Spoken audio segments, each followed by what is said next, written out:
Hello, welcome to Conversations with the Voice of Reason. I am your host, Benjamin Boyce, and today's conversant is Jon Uhler, LPC, which is licensed professional counselor. He's also a certified clinical trauma professional and a certified sex offender treatment provider. He's worked for many, many years with the most sociopathic members of society in prisons, and he runs groups with sex offenders, and he also runs groups with the victims of sex offenders. He has a wealth of insight into the deviant mind, and in this conversation we cover that and how it intersects with the sexual revolution or the gender revolution that's happening right now, and ways in which people can recognize when they're being manipulated, and what society is supposed to do with abusers, and what society is doing currently to promote, platform, and enable abusers. Without further ado,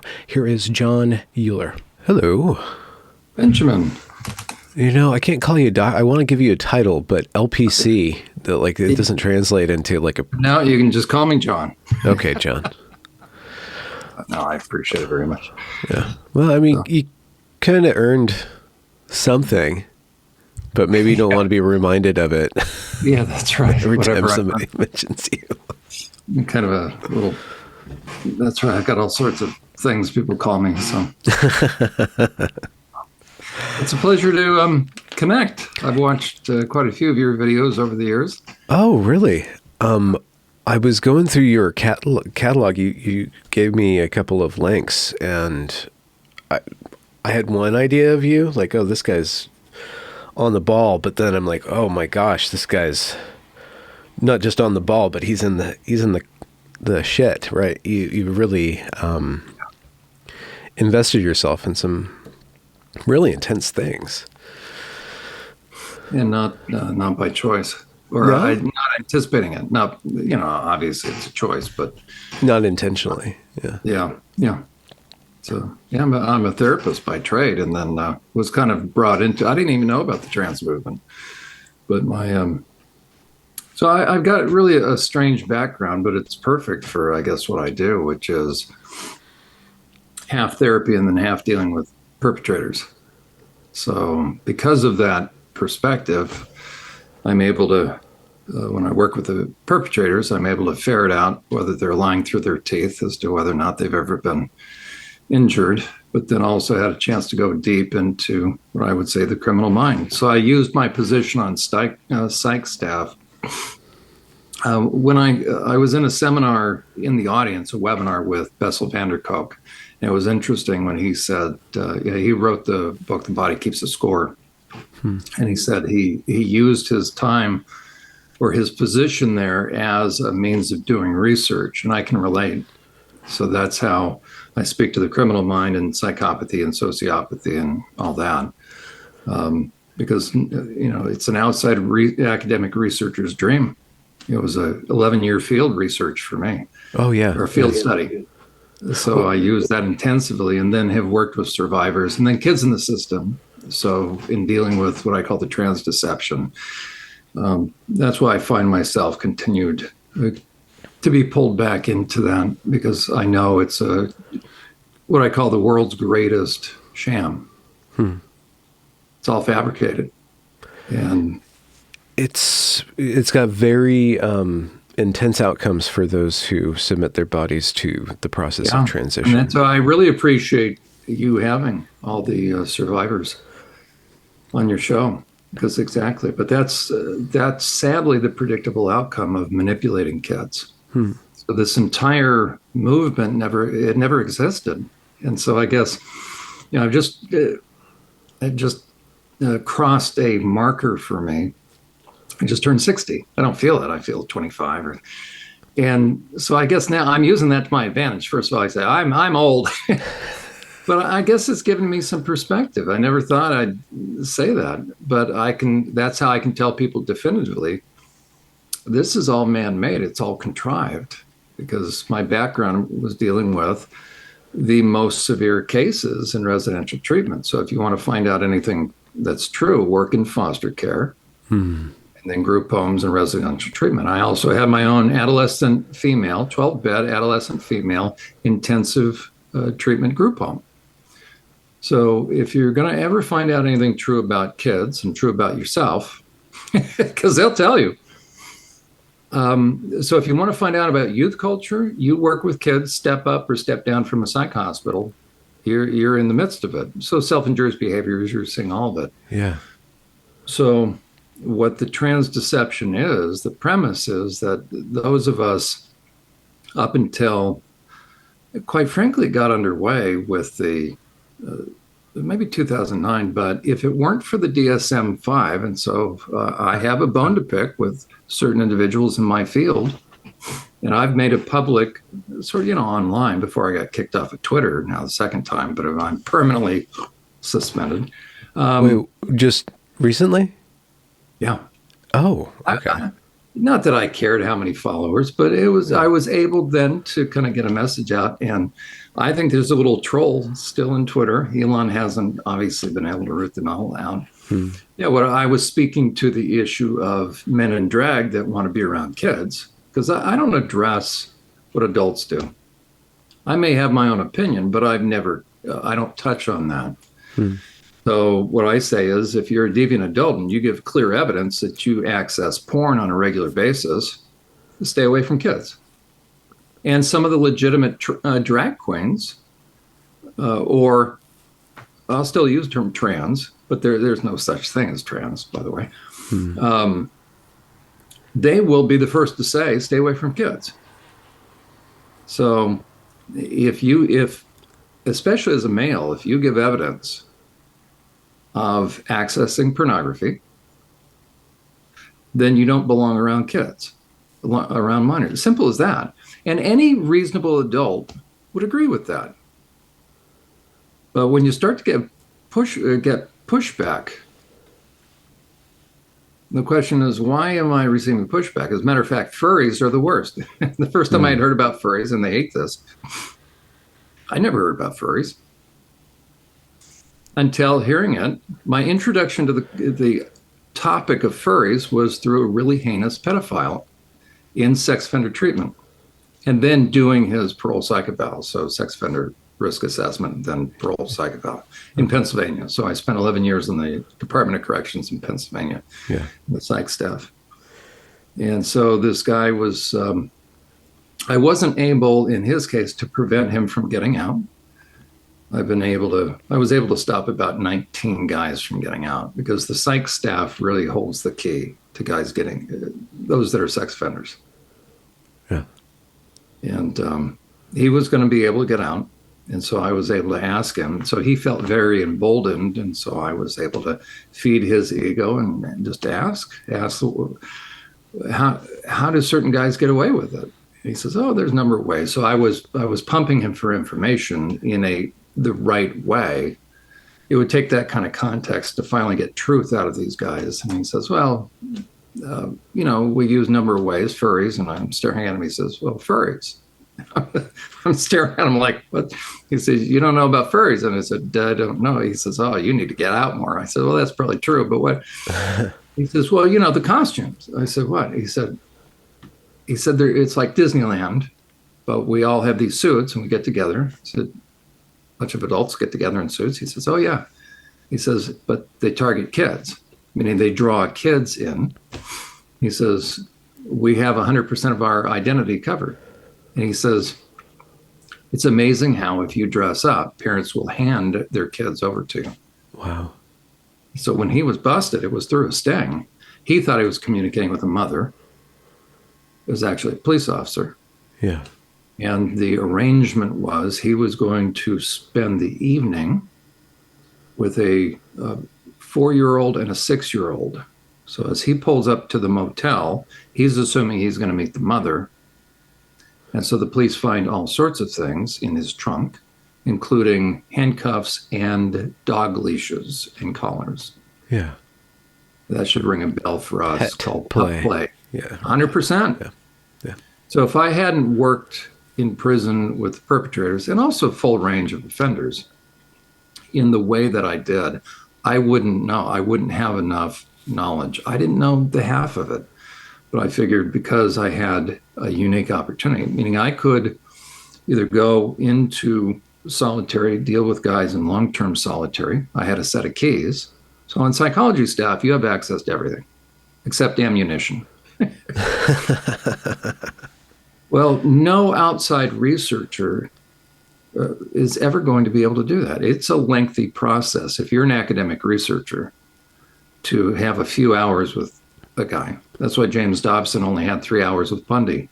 It's a very lengthy process, and all the inmates know that they are being listened to. There's no confidentiality in prison. So if you're there, the only time there is with an attorney. That's the only time they'll be, and they'll use certain rooms. But for the interviews with the inmates, there isn't that confidentiality. So all the inmates know they're being listened to. Plus, if they're being interviewed, their information is going to get out there. There's either officers in the room or speaker systems. And so most researchers assume that what they're getting in terms of face value information is accurate. They don't know that, especially when it comes to sex offenders, the sex offenders are using that interview to practice for parole. Okay, yeah. To see how much is being bought, as it were. Now, it doesn't mean that there can't be information that's derived, but you're not going to receive real definitive information, the stuff that I think is most useful, unless you spend time behind bars with these guys. And so I do sex offender treatment right now. I'm starting my third group. So I've got about 50 guys. That's why I'm having to start a third group. And there's no way. So now I've dealt with predators in prison for 11 years. Now I've dealt with them going on 2 years now as a sex offender treatment provider. And I knew it was true, but now I really know it's true, that there is no way that a researcher that is interviewing someone that claims to be either is a perpetrator or claims to be minor attracted, you are not getting information. Your sole source of information is from self-reports, from the world's greatest liars that always have an agenda and are not sorry. And so if someone says the science is settled, says here's definitive information, the only thing that science can settle about perpetrators is their brain is different. A static moment in time, the rest is conjecture. And then I ask anyone, how much time have you spent? And in what way? What's your methodology? And if all you've had is an office setting, you have inadequate methodology. So I'm very passionate about people understanding the criminal mind, because the worst criminal mind are those that want to defile kids. That's what deviance is. And so that brings us kind of to our topic, what we're going to be talking about, but also for me, my passion, really alerting the public to this grand scam, this scheme called the trans movement, that from my perspective and from my experience and professional background, I can see it's the perfect opportunity for financial and sexual predators to gain direct access to the private spaces. That's what they want. Private spaces of women and children, so they can have access to the private parts for profit or prey. Because if a kid gets on that moving sidewalk, as you know, the end of the line for the trans deception is a surgeon's gurney, and that child will be forever sterilized and amputated. And since when have we ever felt that was beneficial? Everything has been rebranded and reframed, much like cults do, actually exactly how cults do. And so we're taking these kids that the vast majority of them, I saw a pretty good study, about 85%, I would concur, have been sexually abused, those in the trans movement, which means that amount of kids, plus more typically, they have a very difficult time with their intuition. Their intuition is that which allows someone to protect themselves, their own boundaries, and a manipulator, predator, perpetrator is going to have to cross boundaries. We call that grooming. All grooming simply means is I'm working you. So I can be a financial predator working on a car lot, and I'm working you. I'm going to upsell you. You didn't intend to take out your wallet and give me as much as you're going to, but because I don't want to go to prison quickly, I'm not going to point a gun at you, but I'm going to persuade you to give me that which you shouldn't because you can't afford it. Yeah. So why am I doing that? I don't care about you. I've objectified you. Instead of loving people and using things, as somebody gets into, moves through the stages of selfishness, which I consider narcissism, then sociopathy, and then psychopathy. And those aren't hardwired. You're saying that's a slope, right? Again, the best science can do when it comes to sociopathy and psychopathy, and again, these are great terms. They sound really cool. In my estimation, they're about 3,000 years old, or the terms are new. The condition it's been around since Cain and Abel. And the question is, how does somebody become that way? And so the best we have are static pictures in a moment of time, and then the rest is conjecture. We have a 30-year-old that we can see definitively that the brain of a psychopath is very different. That is very true. They don't have conscience, therefore they have no remorse and no empathy.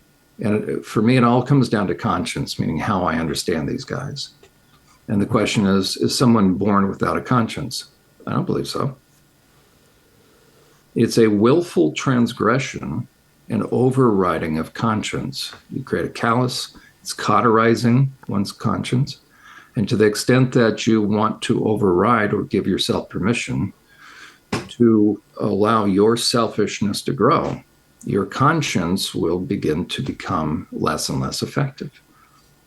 And eventually you can get to a point where you have no conscience. You've overridden your conscience, and therefore you will never be sorry and you don't care about the impact. So that's psychopathy. But my premise, I'll eventually publish, I just haven't had the time yet, but my premise is there's stages. It's best viewed on a scale of 1 to 10 in terms of selfishness. That's really all we're talking about. It's human nature. And to the extent that I care more about me than you, I will begin to view you as a means to an end, a means to my own happiness, a means to my own profit, what it means to my career advancement. Robert Hare, who's father of what they call the father of psychopathy. So he created the PCLR, the Hare Psychopathy Checklist.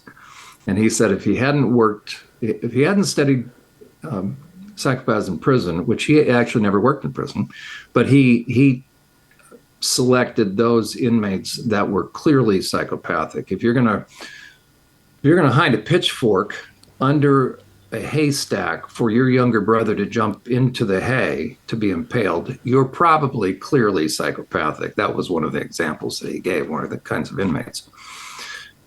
Well, that's also where he came up with the different criteria, because you have two kinds of inmates. You have two kinds of psychopaths. You have bloody psychopath and white collar psychopath. But in the PCLR, it's very interesting.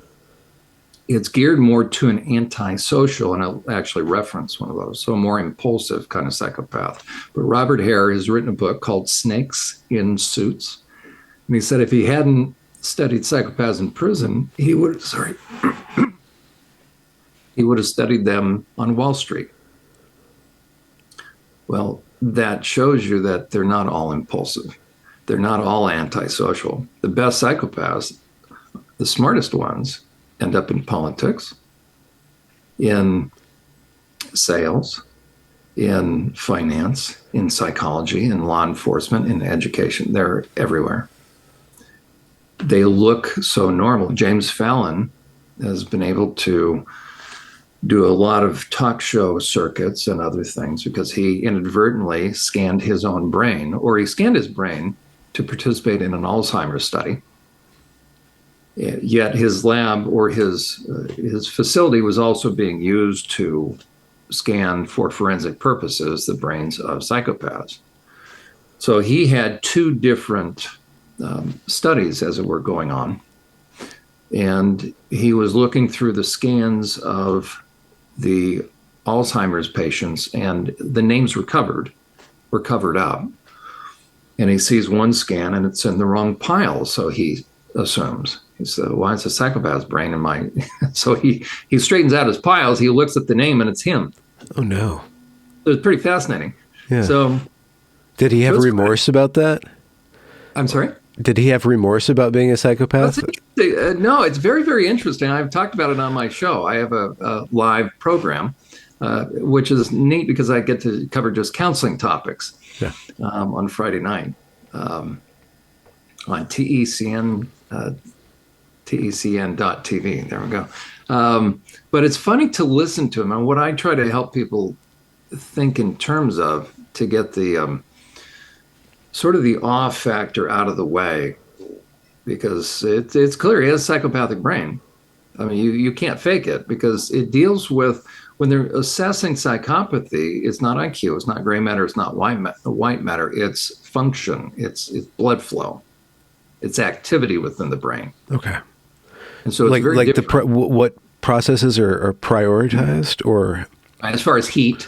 So what portions of the brain are active, and what you find is, for a non-psychopath, so for a normal person, we have a conscience and therefore empathy and remorse, but we have feelings. We don't want to see somebody in pain. So there will be a lot of activity in the frontal and in the side or parietal area, the temporal lobes. So you'll see a lot of activity in the frontal and temporal area of the brain. When we encounter something that pulls our emotions in terms of empathy or sympathy, if we see somebody hurt, if we see somebody that is being treated unjustly, there won't be a lot of activity in the occipital region of the brain. That's where the analysis takes place. So somebody whose feelings are, who has normal feelings, they don't have to think about their response. It just is. But somebody who's over in their conscience, therefore has no empathy, you won't see a lot of activity. So when you see the brain scans of a psychopath, anybody can go online and just do a search, brain scans of a psychopath, and a lot of the scans on there are James Fallon's. But you'll see in the frontal area for a psychopath, there's not a lot of activity. It's dark. For the particular pictures they show of their brain scans. During that moment, so the brain scans, the pictures that'll come up are of moments where somebody's brain, if they were normal, there should be a lot of activity in the frontal area, because they're showing them scenes and pictures that would evoke, because when they're in the scan, they're in the tube, they've got a little TV screen. So they're showing them different pictures, such as a kid that's been hit by a car, an animal that was wounded, a child that got his hand slammed in a door, but things that would evoke for anybody just a lot of emotion, including happy things. Yeah. But for the psychopath, so again, normal person, a lot of activity in the frontal area of the brain, very little in the back. It doesn't take a lot of analysis. It's very automatic. For those of us that are normal, we feel things deeply. For the psychopath, not a lot of activity up front, a lot of activity in the back. They don't feel it. And what they're doing is they are analyzing what response people want them to give that's going to be in their best interest, most advantageous. So they are doing impression management. They're working the crowd all the time. Purely for selfish reasons. They're correct. Okay. That's who they are. They're pure self. Now. Yeah. And so the one thing about a predator that those of us that don't understand is a predator is always, always, always on the prowl. And they can't stop. As a matter of fact, 3,000 years ago, the book of Proverbs, read Proverbs chapter 6, and you will see it talks about they're always restless. Now, it doesn't use the term psychopath. It talks about the wicked. Okay. Oh. But you can enter a realm as you're going downhill. That's the best way to view it. The best way to view all this is a slippery slope. So you get far enough off the straight and narrow, and there are very real changes that will take place. Your ego will start to grow. Selfishness grows like a snowball. And as it transitions through various stages, there will be a decreasing corresponding effect with certain things. As ego grows, conscience starts to decrease because ego wants what it wants. Yeah. And because of that, you will care less about people. You want more. You're now objectifying. Instead of loving people and using things, now you are loving things and using people. Yeah. And then you're into self gratification. But the smarter you are, the less impulsive you're going to be. Yeah. And the smarter you are and the more psychopathic you become, you will look more normal. You'll fit in better. Yeah. Yeah, right. And so that's why I'm much more eligible to go into politics or be in positions of influence because I know how to work the crowd. Yeah. The greatest, the most classic psychopath, and James Fallon references this, is Bill Clinton. Bill Clinton and Hillary Clinton, this is not a political statement. They are the consummate politicians. Yeah. If I can work the crowd, and here it is, if I can turn it on and turn it off as it suits me. You watch Bill Clinton in the famous video clip.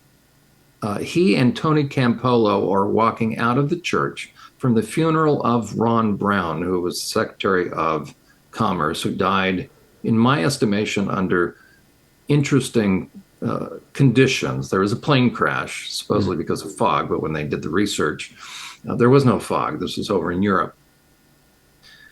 Well, so they attend this funeral, Bill Clinton does. Well, he has the quote-unquote evangelical representative walking next to him. So it's a photo op. And as they're walking, they're a little ways away, but the cameras are zoomed in on him. Bill Clinton is on the left. Tony Campolo is on the right. Tony Campolo is actually involved in the conversation. Bill Clinton, of course, is not.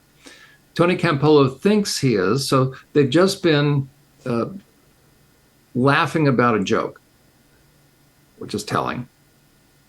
Bill Clinton looks to his left. That's where all the cameras are in the distance. It's amazing to watch this. As a matter of fact, in my next podcast, Analyzing the Brain, we're looking at Sam Brinton, the deviant that just kept stealing women's luggage, which is a very dangerous sign, actually. But I showed the clip. So Bill Clinton, Tony Campolo, they walk out of the funeral. Bill Clinton looks to the left. He's laughing because they're yucking it up. He sees the camera, and split second, we have a sad, pouty face, and he fakes a tear. Tony Campolo doesn't know that Bill Clinton is on cue in front of the camera, and he's confused. Tony Campolo is. So there's a classic example of someone that is pure self. Okay. We would call it pragmatic. Well, pragmatic minus conscience, or what you're calling conscious. There you go. Without, the more pragmatic you are, typically the less conscience you're going to have. Okay. But in my estimation. I have a lot of questions. One question is, psychopathy doesn't necessarily, how does it match up with sadism? Because if you don't feel what other people feel, why would you get off on causing people pain? And maybe that's just a popular imagination that we've married those two. Maybe they're not related. Maybe sadists and psychopaths. No, they are related. And so it's a misnomer to say that psychopaths don't feel. They feel very much. It's all self. They feel happiness whenever they get what they want. They will be happy. Okay.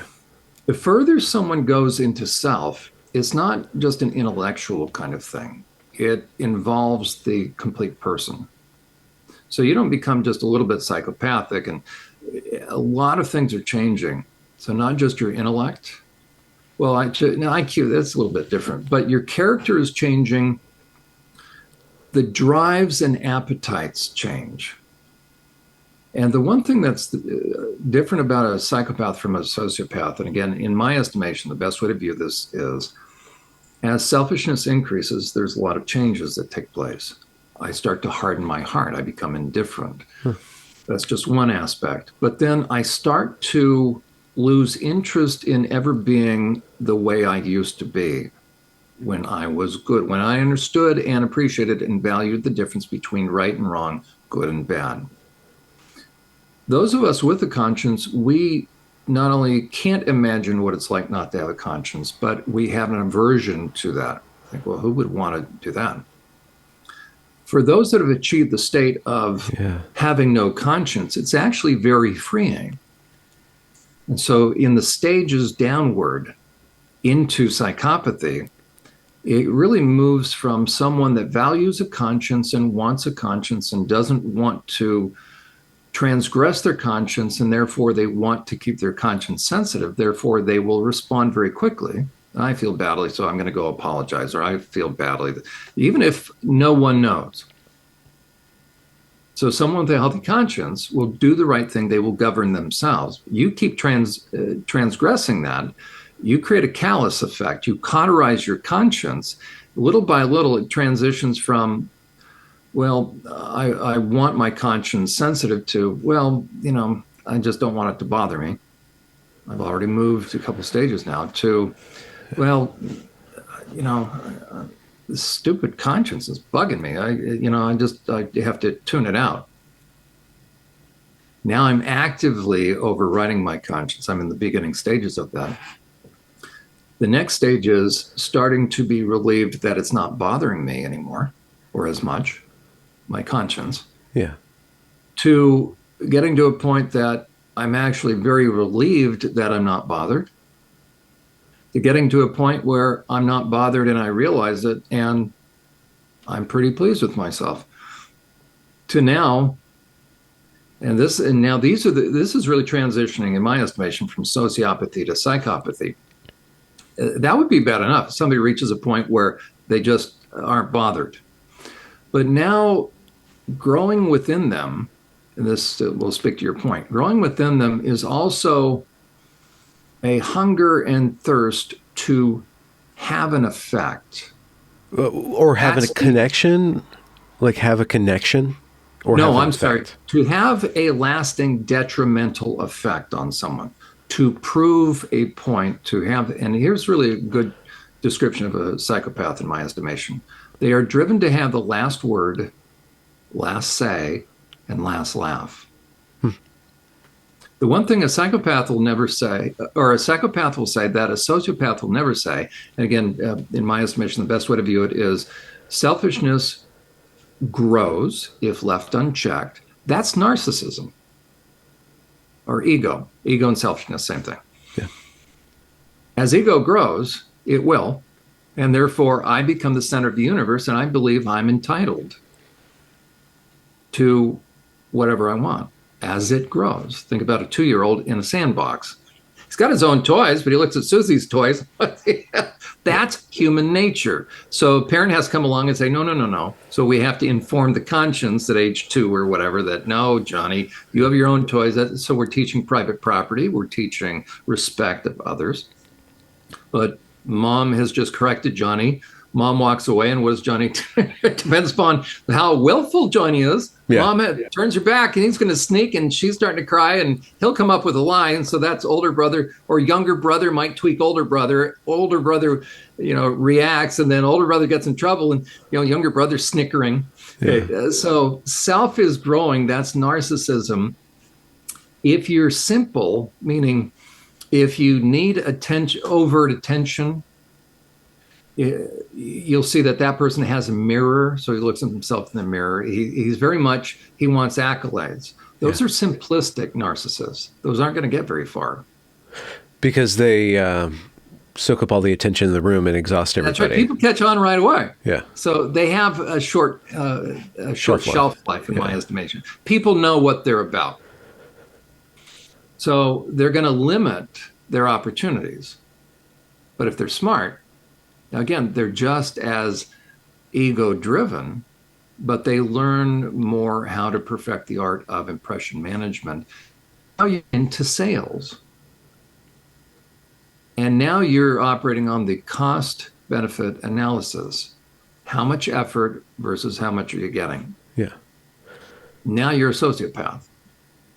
So we say that sociopaths and narcissists, they have low self-esteem. No, they don't. Now, whacked out self-esteem, not healthy self-esteem, but there's nothing. You look at every politician. To be a good politician, you have to have healthy self-esteem. You'll get up in front of the camera and you'll say, Yeah. I did not have sex with that woman. As a matter of fact, this is a right-wing conspiracy, and I'm not going to tolerate being distracted anymore. The American people, they voted me in to do a job, and I'm not going to be distracted by these pesky little questions about DNA on a blue dress. Yeah. That takes chutzpah. To look at the camera,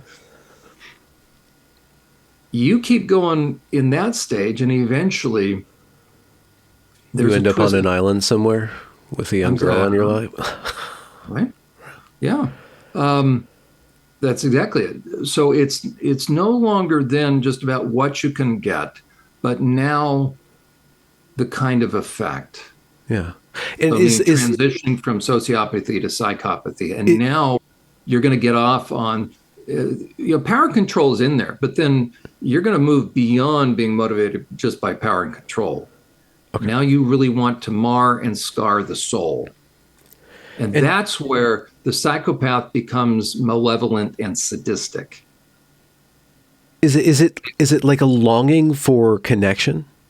Is that's a misnomer. That's a misnomer. So it's a bad metaphor to think that somebody's disconnected themselves so much that the only way that they can be reconnected to other people is through pain or inflicting.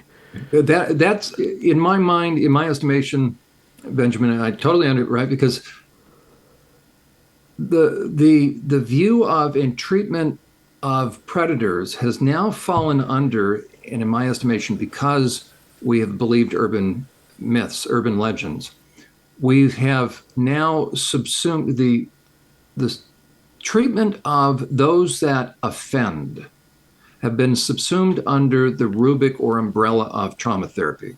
Okay. Yeah. That's dangerous. And we have to separate those out because not only does that misplace sympathies, it shifts sympathies away from the survivors onto the perpetrators, but it's not true. So only damaged people damage people. Okay, there you go. That's the lie. It's not true, right? And the first time I heard that was when I was working with guys in prison. It was, now, mind you, I'm doing sex offender treatment. My whole background was working with survivors and people wounded by the kinds of men I'm working with. Yeah. So I know the damage they do. And the first time he says, well, so as I'm trying to give them an opportunity to come clean and kind of tell me whatever they're going to tell me, it became clear that the vast majority of these guys have no remorse. And now they're just trying to fake it to make it to get through sex offender treatment. So I would say, so why do you think you did what you did? Well, had a pretty rough background, did you? Yeah, went through a lot of abuse. Well, first of all, I have access to all the paperwork, all the background, all the files. No outside researcher has that, by the way. So I know there's no verifiable or corroborating information for what he's telling me. When this guy got busted, did he turn himself in because he felt so badly about what he was doing? All the guys in sex offender treatment, I've never dealt with one that turned himself in. I've been doing this for 14 years. Hundreds of men. Not one turned himself in. Why? Because they weren't sorry. They didn't want to stop. I don't care what you say. If you want to stop, you can take actions. You'll either kill yourself or you turn yourself in. So you have men that weren't sorry, are not repentant. It's not hitting bottom for them. It's that they've been sidelined. It's called law enforcement. Yeah. Prison has sidelined them. So they're simply behind bars, and we project onto them what we would think. Oh, if I went to prison, that would be the worst thing in the world.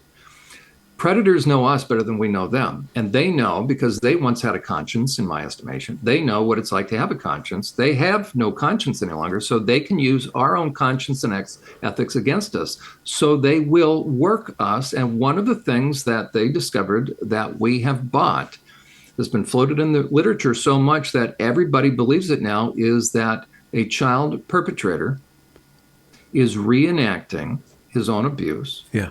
Having found the age and stage of the child that he himself was perped on. I believed that.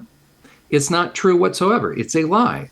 Hmm. It's an urban myth, because genuine survivors do not become exploited and predatorial. They become protective. They are the helicopter parents. Well, how did we come to believe this? Well, you had an academic researcher or two or three. I'm not going to necessarily fault them, but a naive one that goes where to interview predators, just on the street. Nobody's going to volunteer that, hey, I'm a predator. Yeah, I'll answer your questions. So you're going to look for men that are justice involved, either in prison or on parole. And the question is, are you going to get accurate information from them? And can you corroborate what they're saying? They're working you. Why? Because they are psychopathic, and they therefore are all about impression management. It's all secondary gains. The guy on parole is only interested in one thing: getting off of parole, wanting you to believe. And he's interested, if you're a researcher, he's interested in what you're going to write. Why? Because he's going to benefit. So he's going to craft things. He's going to craft a narrative for you where you're going to take and you're going to say, we now have definitive finding. Research is found, and that research finding, those research findings are then going to influence public policy, going to influence legislation and sentencing structures. And therefore, if I'm a perp and you're interviewing me, I'm going to fill your head with all sorts of stuff where you're going to think that I'm a really nice guy. I just blew it, had a mistake, or I've always been attracted to kids. I was abused, and it's all a lie. Yeah. And you're going to take believing that I've told you the truth. Why? Because I can stare at you in the eye. And I look so sad. I can even have tears come to my eyes. And I can tell you that I didn't intend to, but I fell off the wagon and I was depressed and I was lonely, and my wife and I were having trouble, and I've just never had an ability or the opportunity to really connect. And somehow this 8-year-old, you know what, I just lost my senses, and we had a heart-to-heart connection, and we were really bonding. And before I knew it, I just crossed lines. But I know she was in love with me and I was in love with her, and I have a young spirit, and she's much more mature for her age. And she was just really taking care of me. And love has no age or boundaries or stage, and love is love. And so we really connected. And I don't know what happened. I was drinking a little bit. And I think because I have self-esteem issues, and I've always had low self-esteem issues, and I'm lying to you, by the way. Everything I said, the average person would believe. Well, that's my other question, or one of my other questions, is that when we talk about normal people and we look at how, especially in the internet age, how our empathy is being hijacked and our care is being hijacked for, to cause political effect. So there's got to be a balance between conscience and not necessarily psychopathy, but we lose connection to analyzing the way that we're being played a lot, and we get in these feedback loops and stuff. So a little bit of callousness when we're presented with media or with certain signals on the internet is actually important for us to make informed decisions. So there's a balance there that we're constantly needing to navigate. That's right. It's really called discernment. Yeah. A manipulator, a predator, perpetrator, psychopath, it's all in continuum. Again, they know us better than we know them. And so they're always working people. And they will use our ethics against us. So normal people want to give one another the benefit of the doubt. That's social contract. Okay, if I'm a perpetrator, that's all I need. All I need is for you to give me the benefit of the doubt. Therefore, you are not reading me properly. You're giving me a long leash. If you believe that I actually believe what I'm telling you, therefore I'm sincere, now I'm working you.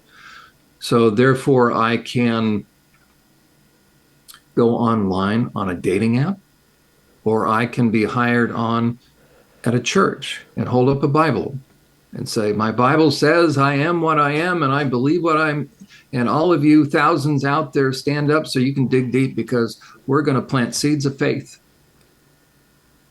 2 Peter chapter 2, written 2,000 years ago, gives a description of a psychopath.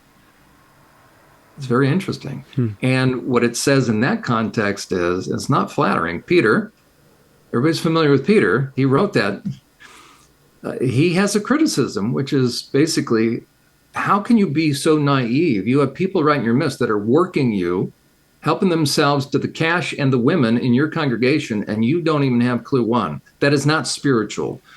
We're called to have discernment. We're not called to be jaded. Yeah. Okay. Yeah. And we're called to be judgmental and not just turn the other cheek indefinitely, right? That's right. And actually, the context for turn the other cheek has to do with being insulted. So we are to have a long fuse. But yeah. If when somebody's coming after your ego, control your ego. But when somebody's coming after the moral fabric of society, you protect the moral fabric of society. There you go. Yeah. But in Matthew 7, it's also very interesting. That's where Jesus said, listen, don't judge. So he's checking out motives. But he also says, do not cast your pearls before swine. On my program, I go in depth a lot about that. What are your pearls? Your time, effort, energy, resources. And he says this, and he's speaking to a Jewish audience. You want to get a reaction, serve bacon and eggs to a Jewish audience. Ham and eggs. Okay, so Jesus is talking to a kosher crowd, and he says, do not cast your pearls before pigs. Well, that's going to jog them viscerally. Mm-hmm. So he's saying some of you are dealing with things that you are unbelievably not, it's unbelievable that you would be dealing with this kind of person. Why? Yet you're surprised that you have issues. So Jesus was all about boundaries. Yeah. He said, thou shalt not do what? Cast your pearls before swine. So that means we have pigs around us. Yeah. And I had better discern, because the pigs are going to do what? They want my pearls. And so if I can't discern a pig, I can't have healthy boundaries. But the pigs are all about ensuring that I never catch on. So they're going to work my intuition. So the two mechanisms within us to maintain boundaries are conscience and intuition, two sides of the same coin. And what is diversity, equity, and inclusion when you push that on an entire society? Inclusiveness, equity, fairness, diversity, that erodes. It erodes boundaries, though. Absolutely. It's all about redistribution of not just wealth, but power, attention. And that's perfect for psychopaths. There you go. Right? Because if I start, my goal is this: I want what you have. I want you. Meaning because I've objectified you, I can financially objectify you. I can sexually objectify you. Yeah. Meaning you're a means to an end to me. So or morally objectify in the terms of in the virtue signal culture. You're morally objectifying people. Like your morality is a means to my glory. That's right. But I'm really just manipulating you. I'm manipulating your feelings ultimately to get you to turn your volume down, to override your intuition. Yeah. So it's really the best way to understand all of this is the methods and techniques of cults. That's why you've done such a great job. You look at all the detransitioners. What's so tragic about the detransitioners is they are awakening out of the cult-like stupor of having been worked and manipulated. But it's not bad enough like it used to be in the 70s when the heyday of cults. I was out in Southern California at the time. Hare Krishna, they would be out at the airports dancing and collecting money, or and then you'd find that they would go find their initiates. Okay, they're initiating people. They go to Ivy League schools, UC Berkeley. So they're manipulating all the people into these cults. Well, you watch somebody that comes out of a cult, and they will have to go through certain stages of reconciling. How were they so badly manipulated? Yeah. That's bad enough. They can spend years. As a matter of fact, really, if you think of really whacked out families, dysfunctional families, and this is what I do in the other half of my life, regular kind of counseling. Why do people continue to interact with family? Think about the holidays. Why do people interact with family members that are not healthy for them, that are driving them crazy? We call it love-hate relationships. Why do they do that? We call it trauma bonding. None of that is really true. What they're doing is this. They're trying to ignore reality because they want to believe. So they stay in a detrimental situation. And when somebody finally comes to the realization, whether with family or in other situations where it's like, wait a second, suddenly the light goes on, and you don't have to really help them with boundaries, a few little finessing things. But once their core is back, once they have their intuition back, it doesn't matter the degree of manipulation or how adept or astute the manipulator is. You're not going to fool them anymore. That's why it's like, now it's not intellectual. They have a core. They've been able to get their intuition back. Yeah. But can you imagine awakening from that? So you're having to go through that same processing of, how did I get so manipulated? And on top of it, now you're missing body parts.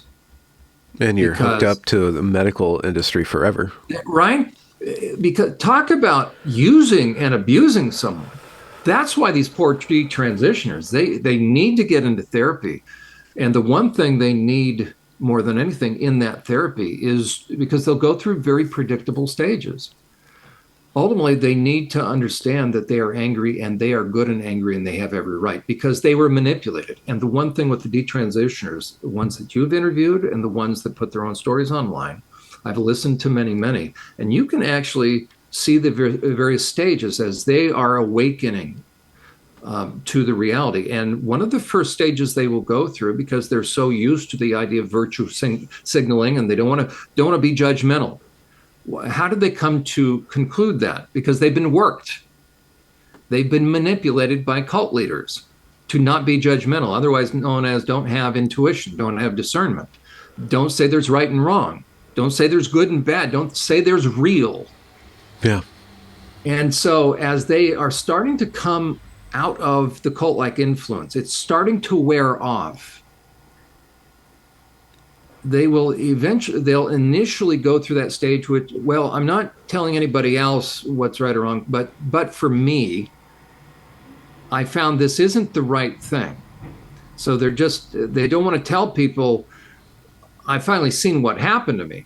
And then they'll go through the stage of, well, no, I'm accepting responsibility. Why? Because they are being bombarded by the predator apologists, the brigades, the fire ants, the hornets, the barracuda and the piranhas, right, of the cult. About 80% in the cult are the very reactive ones that are being used by the 20% and manipulated. And the 20% will point and say, go get Uhler off of Twitter, and off go the hordes. And they bombard Twitter and licensing agencies and employers. Those are the ones that will do swarms. And if you've ever been on you have to have been on the receiving end of it, right? If anybody's been on the receiving end of these swarms, they're killer bees. They just swarm super fast. They're reactive, and you can't swat them away as fast. Yeah. So it causes those of us that have worked in this realm as far as helping people deprogram and come to terms with that this entire movement is predatorial, that we start to learn how these perp apologists work so that we can put them in their place, basically, and silence them. And so these kids, these young people, and you can tell it's usually going to be somewhere starting about the age of 25, what I've seen. So they've finally gotten out of high school, they've gotten out of the college age years, and now they're starting to have to earn a living, and they find out how the real world works. And behind the scenes, of course, the perps and the predators in this entire movement, it's working with corporate, they're very smart. It's a tremendous game plan. So they're still trying to, this entire cult-like movement that's driven by special interests are still trying to keep this thing alive once somebody gets out of that cult-like culture into corporate America. So that's where we start to see the commercials, we start to see corporate policies, because without those, this thing would die off. And then also without pornography. Without pornography and its influence and those pushing it, you'd never have the trans movement. Really? That's why it's all groomed. When you hear these kids say, I discovered I was bisexual at age 10. It's very interesting. I put together a composite in the video, Understanding the Trans Movement. it really is a compilation of all the different, or a lot of detransitioners telling their story, and I couldn't believe it. And on Tumblr, so they reference these different things, and I put them together, and you hear them time and time again say, "I learned I was bisexual by age 10, 11, 12." Well, those of us, really should be anybody, but anybody that's a mandated reporter, that should be a red flag, because left to themselves, unhindered and uninfluenced, prior to the age of puberty, a child will not have a sexual thought. Yeah. Because hormones haven't kicked in. Yeah. So if you have a kid, now a teenager or a young adult, say, I learned I was sexual, I learned I was bisexual by age 10. I know definitively two things have happened. The kid was perped on, and perped on by somebody same sex. And before that, their boundaries were probably crossed, and pornography was involved. But because it was done in such a way, and that's why the sex ed stuff is so damaging that's in school, what I call the trans deception, sex ed, it's all deviant. And that's why I'm part of now what's called SOGI International Task Force. It's a great, I'm sort of the lead, well, I'm the lead clinical professional. It's going to become quickly, in my estimation, the number one site that parents can go to gain an understanding and then practical tools how to take back their schools and how to push back against those that are going after their kids. You can find that online at sogi123taskforce.com. And it truly is worldwide. We now have a tremendous woman who's a psychiatric registered nurse. She's our point person for Tasmania. And she has been in the field for 30 years, so she's going to be helping us with Tasmania. It truly is international in reach. But we want to help parents understand that those that are the sex ed stuff is the classic method of grooming. And as a matter of fact, parents need to understand this. The content in those different books, Boy Blue, I should know all the names of. When you look through and you look at these drawings, you notice they're all drawings, because if they were photographs, you'd have child pornography. If any of the men that I work with in sex offender treatment, if they were caught with those books, they would be violated out of sex offender treatment and put back in prison, because it's grooming material.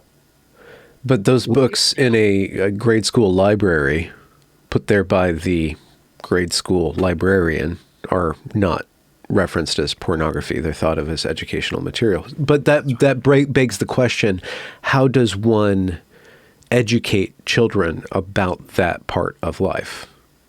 I think how it was done up until maybe the 60s. I think we did okay.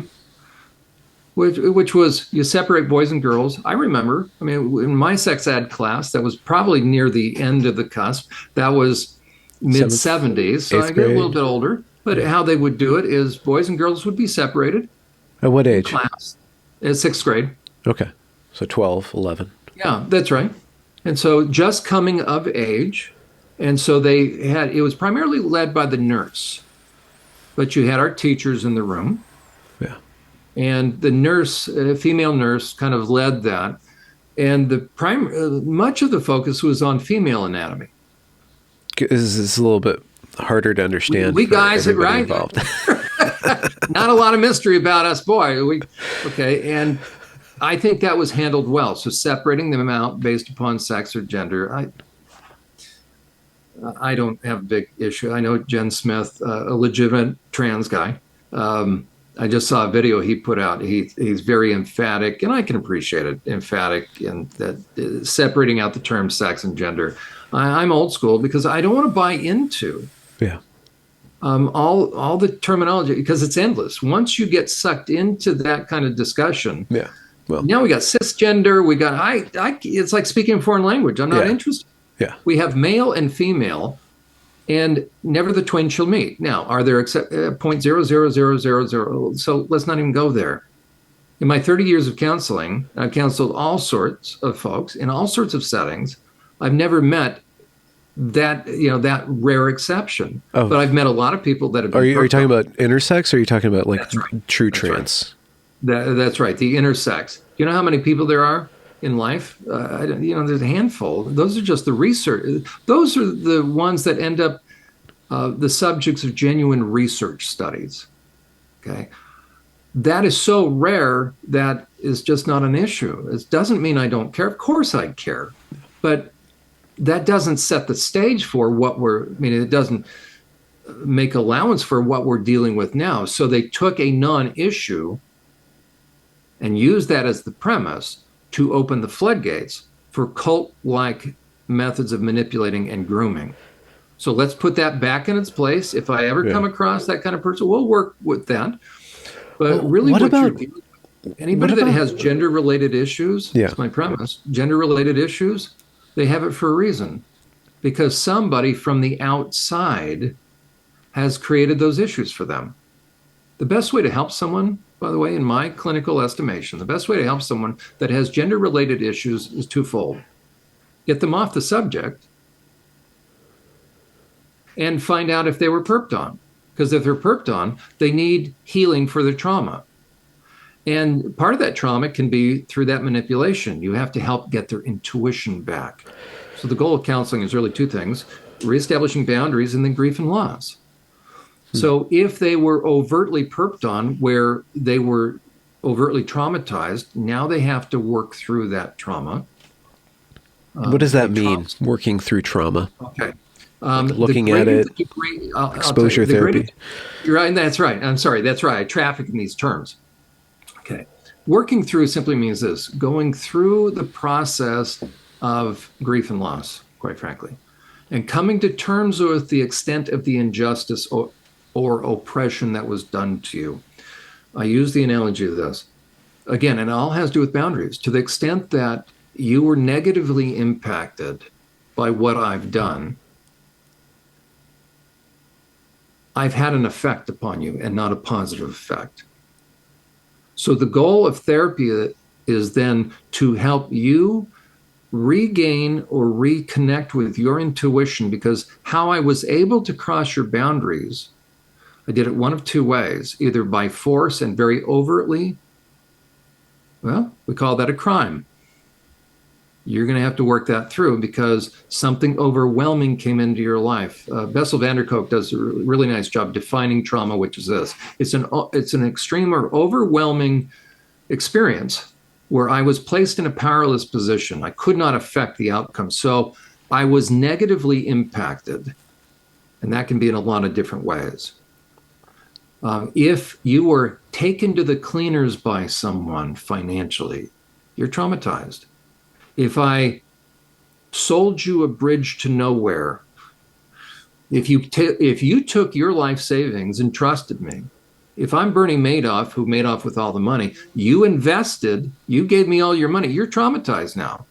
You've been significantly and meaningfully impacted in a negative way. So I've changed the course of your life. Yeah. It's not a minor thing. So I can impact you financially. I can impact you sexually. There's certain ways that we can be, the greater degree of impact is self-evident. When you impact somebody through sex and sexuality, you impact them at their core. You either do that overt, we call that rape or molestation. Yeah. That's the kind of person that's quickly going to go to prison. Or you're going to do it in such a way where the person tells themselves, as they turn their intuition down, they tell themselves, I know what it looks like, but it's really not that. So they're not giving pushback. So the two things in play all the time when there's boundary violation, that's a fancy term that simply means this: we think in terms of boundaries when it has to do with things of importance. What's the difference between public and private property? Well, who can be on there? If I call a police officer, if I'm at a public park and saying, hey, there's people on the grass here, I want you to come and get them off. He'll say, what are you talking about? Well, the park, it's mine. He'll say, no, this is public property. No. Yeah. Right? And so I'm out of touch with reality. I'm delusional. And by the way, the trans movement is based upon a delusion. We're teaching kids born in the wrong body. Really. Boys and girls aren't boys and girls. XY chromosome aren't that. As a matter of fact, in any other setting, you would give someone a delusional disorder. A clinical delusional disorder is testing reality. We say they're oriented times three, person, place, and thing kind of thing. So if someone said, well, like I'm speaking to from one of the states in the U.S., actually South Carolina. If I told you I'm Pacific Standard Time, you would say, well, no, John, you're Eastern Standard. No. I know I'm Pacific Standard Time. Okay, no big deal. We may miss an appointment by 3 hours, right? Yeah. But if it comes to like a plane, when I'm supposed to catch a plane, maybe I'm going to a job interview. Maybe I'm trying to get to the bedside of a dying loved one. Then it matters. Then I better be oriented. So it depends upon what we're talking about. Yeah. So it doesn't matter how persuaded I am. The question is, am I persuaded about what is true? If I am persuaded about something that's untrue, then I'm delusional. It's okay. It's nothing personal. Everybody can be delusional. But a delusional person also can be manipulated. And if I take advantage of someone that's delusional, or if I feed them a delusion in order to take advantage of them, that's not to be celebrated. I'm now telling them what you think is true is not, and I'll tell you what is true. There used to be a phrase, we still kind of use it. As a matter of fact, there's a line of books called, Computers for Dummies, Engine Repair for Dummies. Remember the For Dummies and the little yellow books, and it's kind of basics. And I love those books because I'm right in there. I need that kind of book. Yeah. Well, it was very similar to a phrase that used to be very common. We would say, well, it's not very complicated. It's just biology 101. That was a very common phrase, even in business, or kind of like Murphy's Law. There's certain phrases that people would use. Yeah. So it used to be very common prior to the trans movement, I would imagine. Say, you know what, come on, this is kind of like biology 101. It's kind of like, and that's referencing freshman year biology class. Basics. So that phrase is a euphemistic little term saying, this concept is not all that complicated. So that phrase would be used in a lot of different settings to say, hello, this is not really, it's not rocket science. There we go. So it's kind of like biology 101. Now, where did that phrase come from? Why that phrase before the trans movement? Because it was like saying there's nothing more basic than what's in front of your eyes called a dangling participle for a male. Yeah. It's really not that hard. Okay. All a manipulator, a sociopath, psychopath, a predator, cult leader, all the same thing. All they need you to do in order for them to accomplish what they're after, again, since they have no conscience, they've dispensed with conscience, the last thing they need to get over, the last hindrance from having free reign with you and your money or your body is your intuition. Again, conscience and intuition. Yeah. And so if I can get you to discount the one internal means that you have of reality testing long before there's enough definitive information in front of you, that's your intuition. If I can get you to discount that, turn the volume down on that, override your intuition, now you're mine. Now I'm a snake oil salesman. Old-fashioned term. Wagon train would pull up, Calistoga wagon pulls into the town, and the guy's a great actor, and he's got this bottle, right, that can cure everything. We call it snake oil, so hence the term. He's a snake oil salesman. There was even a movie made of that, right? So this is the guy that can sell you anything. Yeah. Why? Because, and look at how many infomercials. Right? They're going to sell you things, and we think, is that really true? Oh yeah, here's all the feedback. 87 positive reviews. The person has done all these 87 positive reviews. He's a classic. He's a sales guy. We call it a used car salesman. No offense to used car sales, right? Yeah. That's why people hate going on to car lots, because they know they're going to be manipulated into something, because who's going to be talking with them? Okay, so the phrase, the biology 101, used to be used to reference that certain things are self-evident. Well, if you want to manipulate somebody, so if you're a manipulator, sociopath, psychopath, cult leader, whatever, it's all the same thing. in a way. It's working you, and then psychopath's going to have an effect. But the first and foremost of all those stages are, I'm objectifying you. So I want what you have, whether you're finance, body, time, effort, energy, resources. I want what you have, and I'm going to take that. Every one of those categories, except for the psychopaths, they don't wish ill upon you because they don't derive any satisfaction. The psychopath will. So there's that point of demarcation. But all of them want you to freely give what they could point a gun at you and risk going to prison. So they're going to get you to freely give to them what they don't want to overtly take. How do you do that? We're going to cause you to freely give. Yeah. So I'm going to endear myself to you. I'm going to get you to trust me, but I'm also at the same time, I'm causing you, here's the classic phrase, it's both literal and figurative. They will tell you this. Well, let's say I'm working you. I'm either going to upsell you in a car or whatever. So, Benjamin, you're my target of opportunity, and I start to get you to give me your cash or your body or whatever it is, your time, your effort, your trust. Yeah.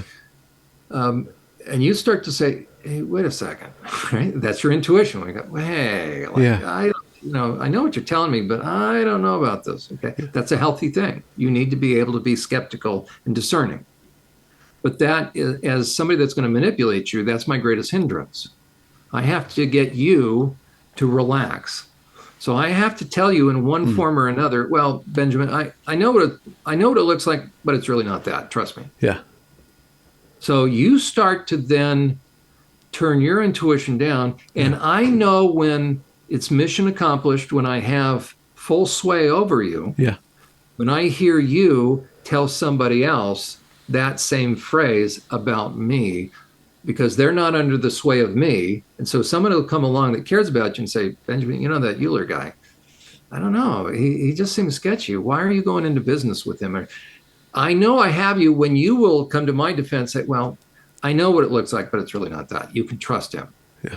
You're fully under my, right? I know. You just described so many like progressive cults, like the anti-racism movement. Like this guy in drag going to read kids. I know what it looks like, but I'm a parent. It's really not that. He just loves kids and he wants to entertain them. I know he never goes to read to shut-ins or to old folks' homes. I know he never reads elsewhere. Yeah. But he just really loves kids. And I know every wife and mother in marriage counseling, the most often thing you hear as a marriage counselor is he doesn't talk to me and he won't spend time with the kids. So most normal guys, unfortunately, have to be reminded to spend time with the kids. But these guys don't have to be reminded. It's amazing how they just love kids. They're like a kid magnet. Isn't that interesting? Yeah. Well, and okay, but child like Raffi, the child entertainer, there's a certain kind of artist that does, True. Is Dr. Seuss, Rogers. Jim Henson, Mr. Rogers. There you go. There you go. But do you see them acting out things that they have seen in pornography? No. I mean, you could read it into anything. I mean, you could like go through Raffi's lyrics. No, you could do like baby beluga as a metaphor for, the sperm. Whatever. That's exactly right. Okay. And there used to be the joke about Mr. Rogers being a pedophile. Right? Well, Shel Silverstein was writing for Playboy before he did his Where the Sidewalk Ends, right? That's a little sketch. That book is always kind of, a little sketch, I'm not going to say anything definitive, but here's one way to discern, in my estimation. Okay. A normal adult understands, and it's all intuitive, right? A healthy, normal adult is protective of kids. They're not exploitive. They're looking out for the best interest of kids, genuinely. And the one thing they always want to preserve is a child's innocence. A normal adult. But if you have an adult that starts to introduce things that are above and beyond the normal developmental stages, when it has to do with sex and sexuality, anybody that's going to introduce any sexualized topic or visual material that for those of us that have hormones would register, You introduce that to a kid, you're grooming them. Because a kid isn't going to have a sexualized thought until hormones kick in.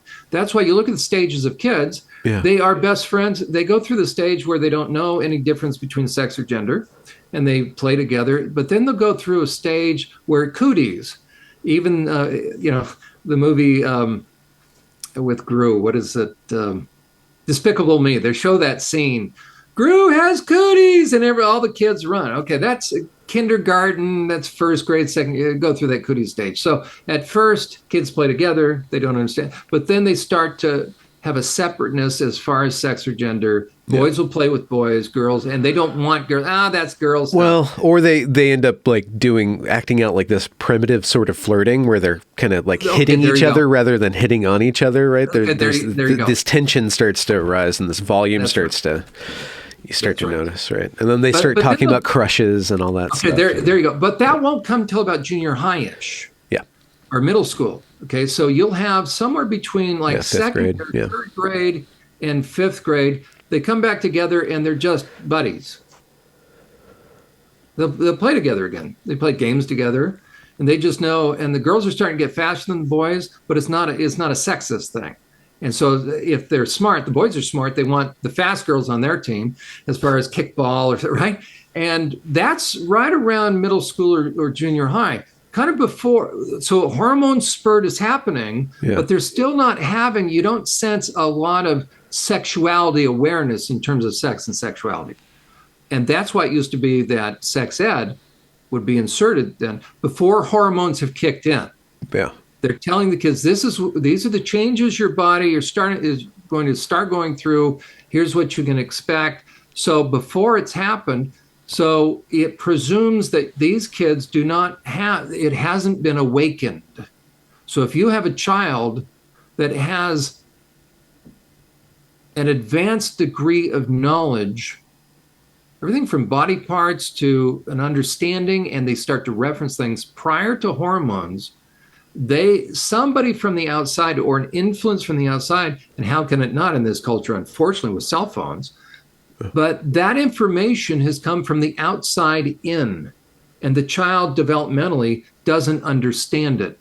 But that's all a predator needs. So think about how many people have been groomed, have been molested as kids, and these adults, inevitably guys, the guys will use what? Inevitably, they will use pornography. Now, what happened prior to pornography? There was still manipulation, but you can't tell me, and the facts are this, by the way, that 100%, ever since porn and the internet, 100% of sex offenses, so we'll say to be conservative, starting in the 90s, 100% of every man that offends against whether adult or child is deeply steeped in pornography prior to offending. So pornography is the basis of all offending. 100% of child offenders, 100%, you'll never find an exception. How do you know? Because I had access to all the records, and I did on my own time. I dug deep, and you'll never find an exception. So every man that is busted perping on a kid, 100% of the time, and somebody can do an internet search. You won't find an exception. They're always, always, always busted with child rape porn, because that's what child porn is. Mm. And the vast majority, 98, 99%, are also, they will have charges of dissemination or distribution, meaning they're passing it along. So to say that men are minor attracted, that is a lie. No man is attracted to a child's body. They want to have a lasting impact. They're stealing. They are defrauding, and they're scarring the mind and the soul. When Jesus said, better go put a millstone around your neck, that was the largest rock at the time. The Greek word for that, very interesting, is scandalon. We get the word scandalize. Oh, really? Yeah. Oh, no. So we get the word scandalize. And what he's saying is this. What you're about to do, you're going to hang something around the neck of that young person that for the rest of their life, they're going to stumble over this, including their view of God. Because if God's a living God, why didn't he protect me? It has profound impact, their own sexuality, their own sense of themselves. So what Jesus was saying is, if somebody's going to stumble over something the rest of their life, you better hang that around your neck rather than the kid. A significant amount of people that enter into counseling have had their sexual boundaries crossed early on. That sets them up for then having difficult time with boundaries in the present as far as discerning who to interact with and being able to have a voice. Okay. This is a very rudimentary question, but I think it's important because I think we've lost this. Why is sexuality so powerful? Like in the post-sexual revolution, it's just this thing that's done. But you're saying that it goes to the root and the core of the person. Why that? Why not blowing your nose? Like, what's different about that physical activity? Excellent question, and it's not rudimentary, Benjamin. And think about what's happened. Now it's just like blowing your nose. I remember when the phrase, and it shocked me, but this was probably late 80s, early 90s, the introduction of this term. You know, some terms never existed at some point. Yeah. Right? Marketing terms, right? Recreational sex. I remember the point at which that entered into common vernacular. Yeah. That was before hookups. So once upon a time, the term hookup never was. And so I remember, you know, I'm in the field of counseling and, or I think finishing undergrad, but starting master's, and recreational sex. I said, what? So, well, you know, or here it is. Here's another phrase that never existed once upon a time: friends with benefits. Yeah. So those tended to come along. I go, what? Oh yeah, we're friends with benefits. And so a guy was telling me that. I said, repeat that again. He says, well, you know, so you're manipulating her actually into thinking you're more than you are, and you're able to get some. Well, yeah. So when called upon, then, okay. So some of these phrases came along at some point in time.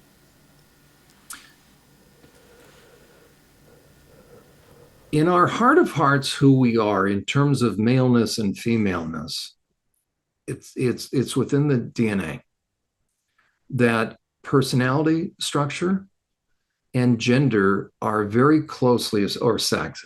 You know, for me, again, I don't make a big difference because I don't want to, because I want to bring people back to basics, which is this. We're either male or female. And there's very unique things about being a male or a female that matter. When you blur that, now you've created real issues. And I'll tell you one of the most primary things. It's how we approach relationships. And if I, as a manipulator, can get you to believe that we all view sex and sexuality the same, then I'm going to take you for a ride, especially the female population. If I can convince a woman that she can hop in and out of bed with somebody and not be impacted, it's not that the guy is not, then I'm going to cause a lot of scarring way down deep inside in her heart of hearts that she doesn't even know she'll be impacted by, that she'll find it very difficult to trust the rest of her life. Men by nature are visually oriented. We are triggered by the visual. Women by nature are triggered by what's called ear gate. Ear gate. Yeah, that's my favorite phrase. I heard that once upon a time. I don't know who to attribute that to. So to understand the difference in terms of sex and sexuality, and we've lost this, and this is what's so damaging. Men are visually oriented, so we initially notice someone through the eye gate. Okay. Through all of human history, we've all understood that. That's why you look at a first date and you will see it play out. On a first date, usually a woman is dressed up really nicely with makeup on. It gets our attention. Us guys, visually, we notice. There's nothing wrong with that. That's how we're designed. You watch guys on a first date, when we have our best foot forward, and I'll tell you what is he doing? Talking, joking. He's talking. Relationship. Yeah. He's attentive. He's listening. So let's say it's in the college years or high school, but let's say college years. Let's say freshmen. So we have two freshmen in college, they meet. And they go on their first date, and they then go back to their respective residence.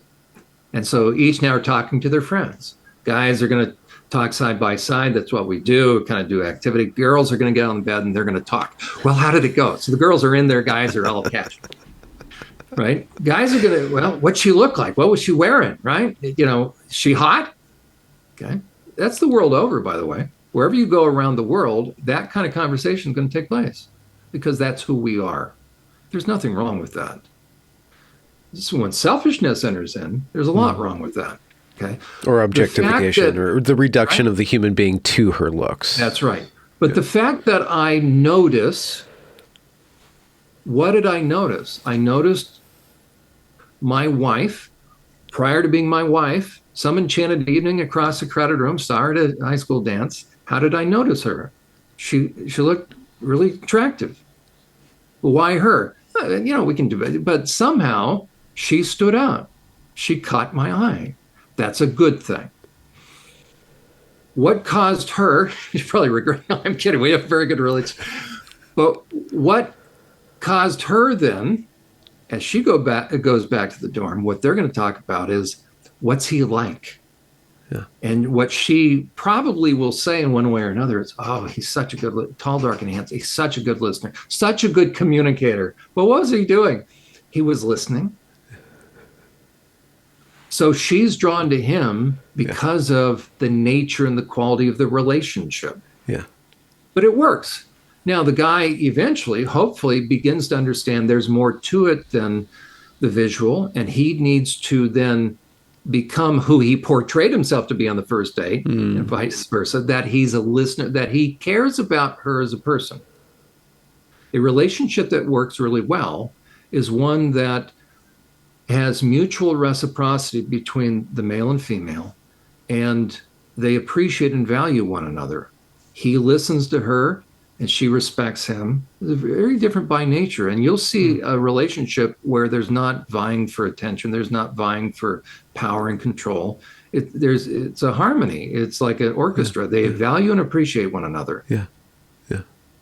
But what they're doing is they're naturally playing to one another's strengths and gender-related characteristics. Well, why did you say respect for the woman? This is going to piss off the feminists, but... Of course it will, but that's okay.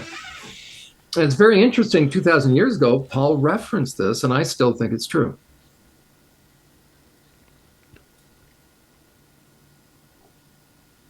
The two issues in play, and this comes from Larry Crabb way back when, one of his first books. He posited an idea, and then I'll speak to this because it dovetails. Said that the two primary needs of all humans around the world are significance and security. He nailed it. Significance and security are the primary. You've got Maslow's hierarchy of needs and all that. But I really ascribe to that perspective, significance and security. Okay. For male and female, for men and women, they're flip-flopped. So for me as a guy, the key for me to be able to relax and rest and settle down is if I feel enough, if I feel significant. Yeah. You show me a guy that is secure in his masculinity and he's okay, he can settle down. Usually we try to do that through financial means. It's not really all that effective. Well, it's good for the economy, though. Right. But think about the term the nest egg. That's a very feminine picture. Yeah. So why is a guy trying to create a nest egg? What it means is financial security. So once I'm financially secure, I can relax again. But you show me a guy that is secure and that feels enough. Doesn't have to compete with other guys. Doesn't always have to prove himself. Yeah. He's going to be a decent guy to be around, and he will be secure. You can't knock him off his square. You can't challenge his sense of self. Are you man enough? Right? Matter of fact, that's unique to male and female. Another piece to this. The world over, girls know when they become women. We call them young women, but what is that point? There's no doubt. So when a girl has her first period, she's now transitioned from childhood to womanhood. That's why typically when you have young ladies that are going to fight with each other, which are brutal, the cat fights are, right? If you've ever seen, they go for blood. They're serious. So you don't get in between two women that are literally fighting. That's nasty. Okay. But the one thing you won't hear them say, as far as challenging them, is you won't hear one egging on the other. Are you woman enough? No, but they'll slut shame though, which is Okay, telling. yes, Yeah. right. They'll 'Cause that they'll has to. they'll put each other's reputation at risk, but not their identity as a woman, but There you rather a go. good woman or a bad woman. There you go. Right. And that has to do with acceptability. What do you mean? But let me Okay. do this first part. So the issue of you'll never hear the phrase "Are you woman enough?" But how about two guys that challenge each other? The world over, you want to get a guy's attention. One guy says to the other, "Are you man enough?" Whoa, that's how you get a guy's attention. Why?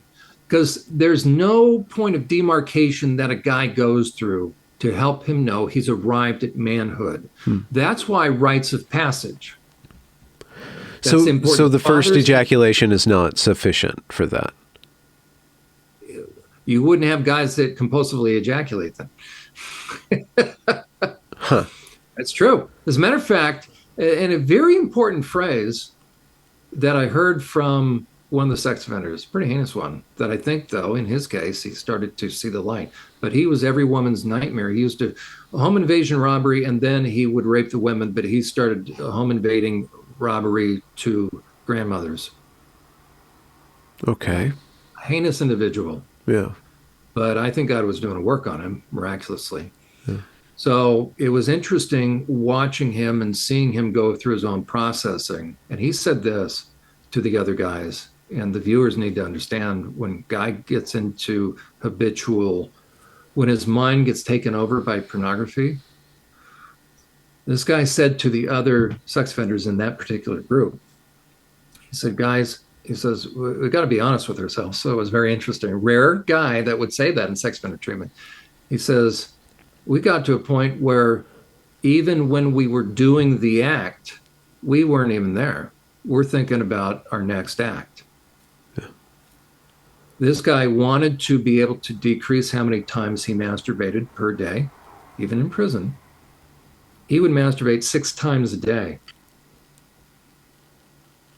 That's taken over. I mean, what's going on in your thought life all the time? Your mind is very different at that point. Yeah. How are you viewing people? You can't view them normally. And so that's different than for a woman. A woman cannot respond, all things being equal, outside of the relationship. Think about the difference between when a guy and a girl, let's say they go out on a date, and they're going to go see 50 Shades of Grey. I remember when that movie came out on Valentine's Day. I'm doing sex offender treatment. Oh. And I thought, I'm going to ask, because I've got a great field study right here, field research. Yeah. Because that movie, BDSM, has reframed what used to be torture in the Middle Ages. That used to be how you extracted information out of somebody. And people willingly do that? That ain't normal. So how do people get to that point? I'll tell you in a moment. But so the movie 50 Shades of Grey comes out, and I asked the guys, what do they think about it? Well, you got a lot of crosstalk, different conversations, but there was a consensus, and I knew this to be true, but there was a consensus at the end, as far as the crosstalking and different comments, that the series, I didn't even know there was a series at the time, okay, but 50 Shades of Grey, written by a woman. Wildly successful, too, among women. Okay. Next to the Bible, you had that, and then Harry Potter and the Bible. That should tell us something very interesting. Okay. But they said that 50 Shades of Grey is going to, meaning it was coming out, so they're talking sort of real time, say this is going to make grooming all the more easy. So women were grooming themselves in the art of sexual assault. Of the weakening of their own boundaries. Of normalizing a guy sexually assaulting them. Yeah. Okay, in BDSM, we have different terms. I don't, ready? Matter of fact, I have my notes here. I was in a webinar, I'm in the audience, 4 clinicians and somebody associated with the Kinsey Institute, University of Indiana. And bless her heart, she's talking like this is a reasonable thing, but talking about kink, BDSM, and wanting to ensure that it's safe and the harmlessness of it, and that we need to, and that the myth, people are working out their own trauma through BDSM. That's horrific. That is a lie. Nobody should fall for that, because it's going to, all it is taking advantage of trauma survivors. That's all this is doing. And it's reperpetrating on survivors. Any survivor that participates in kink, so this should never ever happen, because this is being suggested by a lot of whacked out deviant therapists in my mind. If a therapist ever suggests to any client to work out her own trauma by getting into kink, that therapist should be hauled out and have their license removed, number one. What you're doing is you're setting up a sexual abuse survivor to be re-traumatized again, and then you're going to confuse them because you're telling them that this should help them. It doesn't. Why? Because now they're being subjected to legal sexual assault. These are some terms in kink and BDSM. Choking. Okay? Think about the word. I'm going to choke you. Oh, but it's a good thing. Really? Okay, I've seen videos, knife play. We've got rope play. You ever seen some of the binding? Do you know, because I work with sex offenders and men that have done great harm, guess what comes to mind when I hear these things? Exactly what should come to mind with everybody. Because the women know why they're doing it, but they think the guy is into it for the same reason. If a guy has a rope and he's binding a woman, that woman has no clue what that guy's been accessing online. And by the time she finds out that what she thought was a game is actually sexual assault, we may never hear from her again. Look at what has happened, what we've sold women.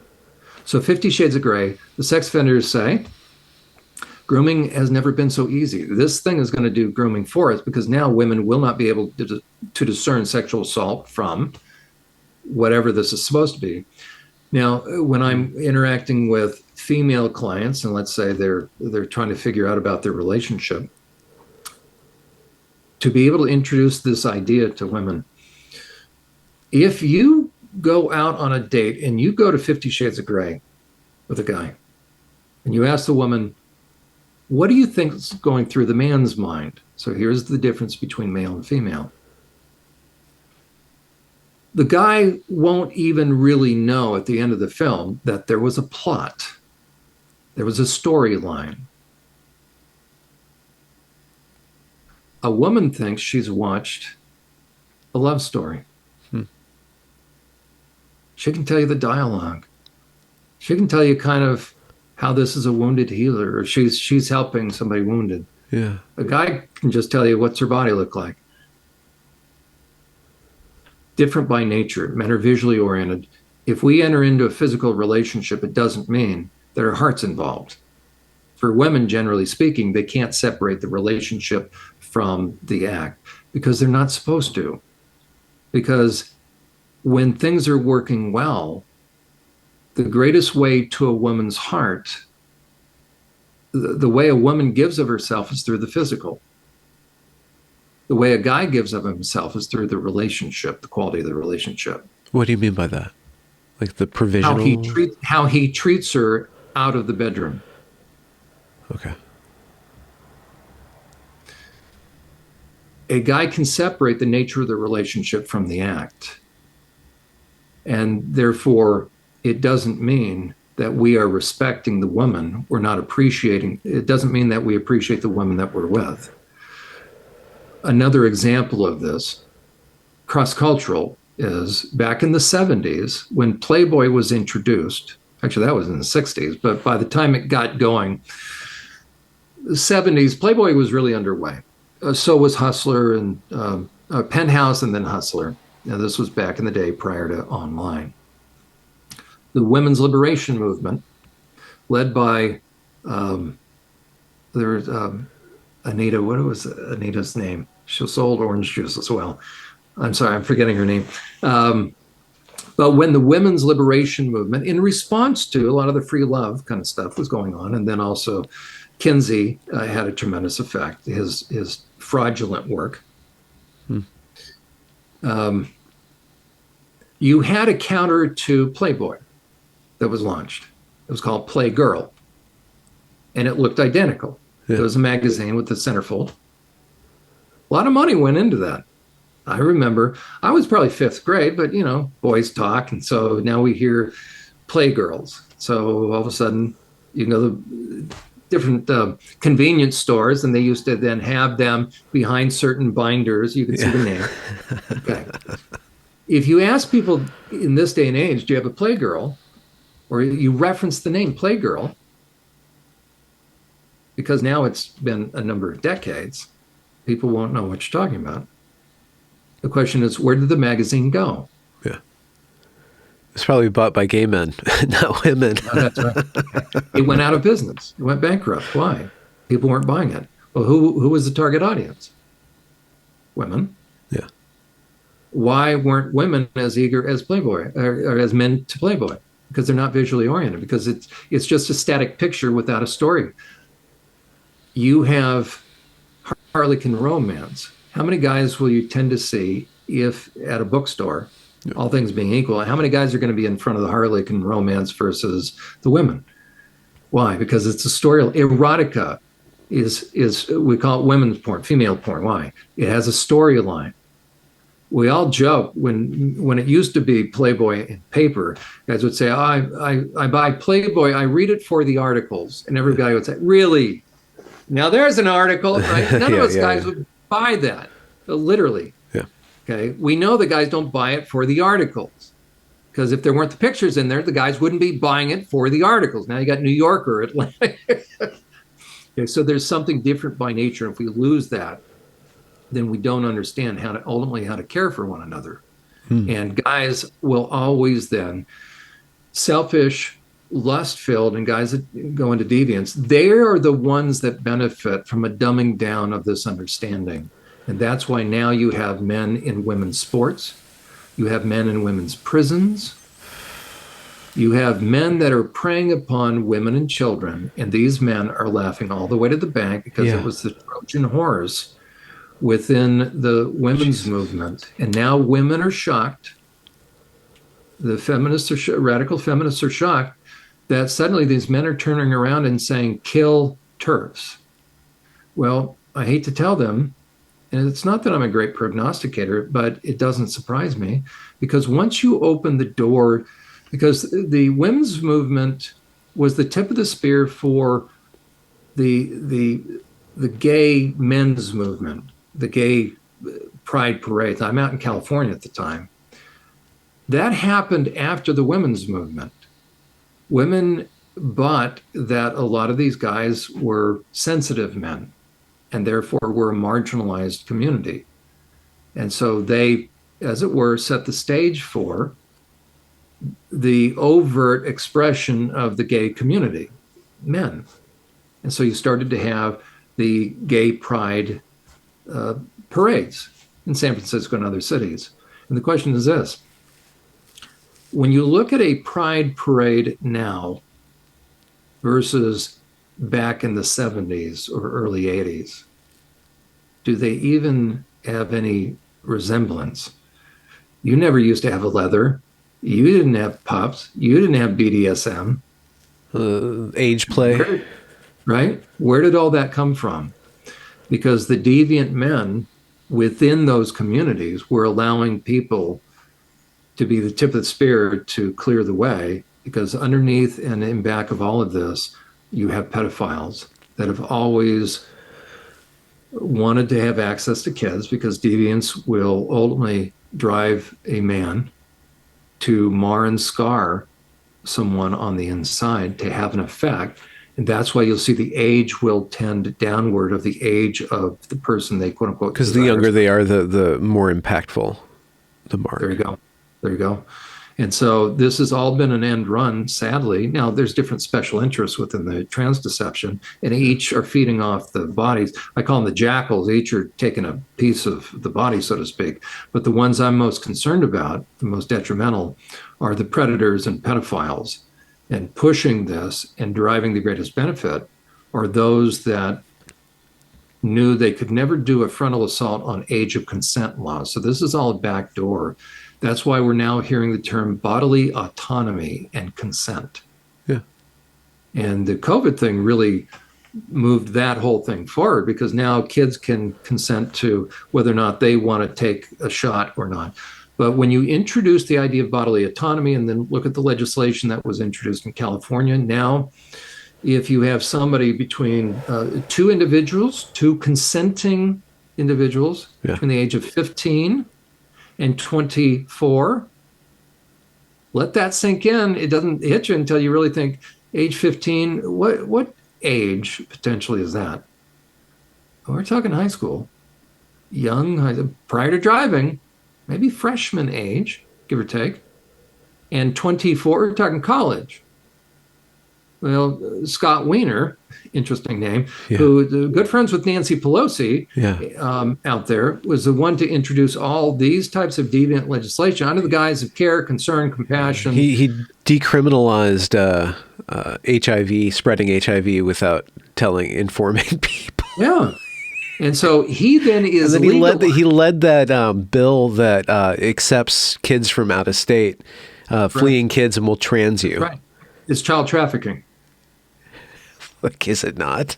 Okay. And it's all under the guise of this compassion. Like, this is my question. It seems like California is a great case test or test study for this case study. You have a very liberal attitude, very accepting. People think that they're good. Everybody wants to be good. And you have this escalation of criminality across the board. There's something about the mindset on a political, sociological level where people are opting into this, or people are being manipulated into opting into this on a massive level. And the parents that stumble into what's going on in their schools that I've spoken to, they usually say, the Californians, I'm a good liberal, I'm a good liberal, I'm a good liberal, I'm a good liberal, constantly. And they're just trying to make like one little change in this because they see what's happening to their kids getting transed or whatever, but they still want to be a part of the good people. So there's something married in the mindset of the good liberal that is allowing for massive criminality. And talk about borders, the loss of boundaries, like the flood of immigrants into the country illegally is another like boundary issue. And you see the good liberal not wanting to bring that up and not wanting to do that. So I'm just trying to think of that mindset and why it's allowing and promoting this, because all of the really good liberal magazines are promoting the transness stuff. Right. And excellent point, Benjamin. Because to look at California is to see how the trans deception is being pushed. Okay. I'm a native Californian, was there for years. California is actually very conservative.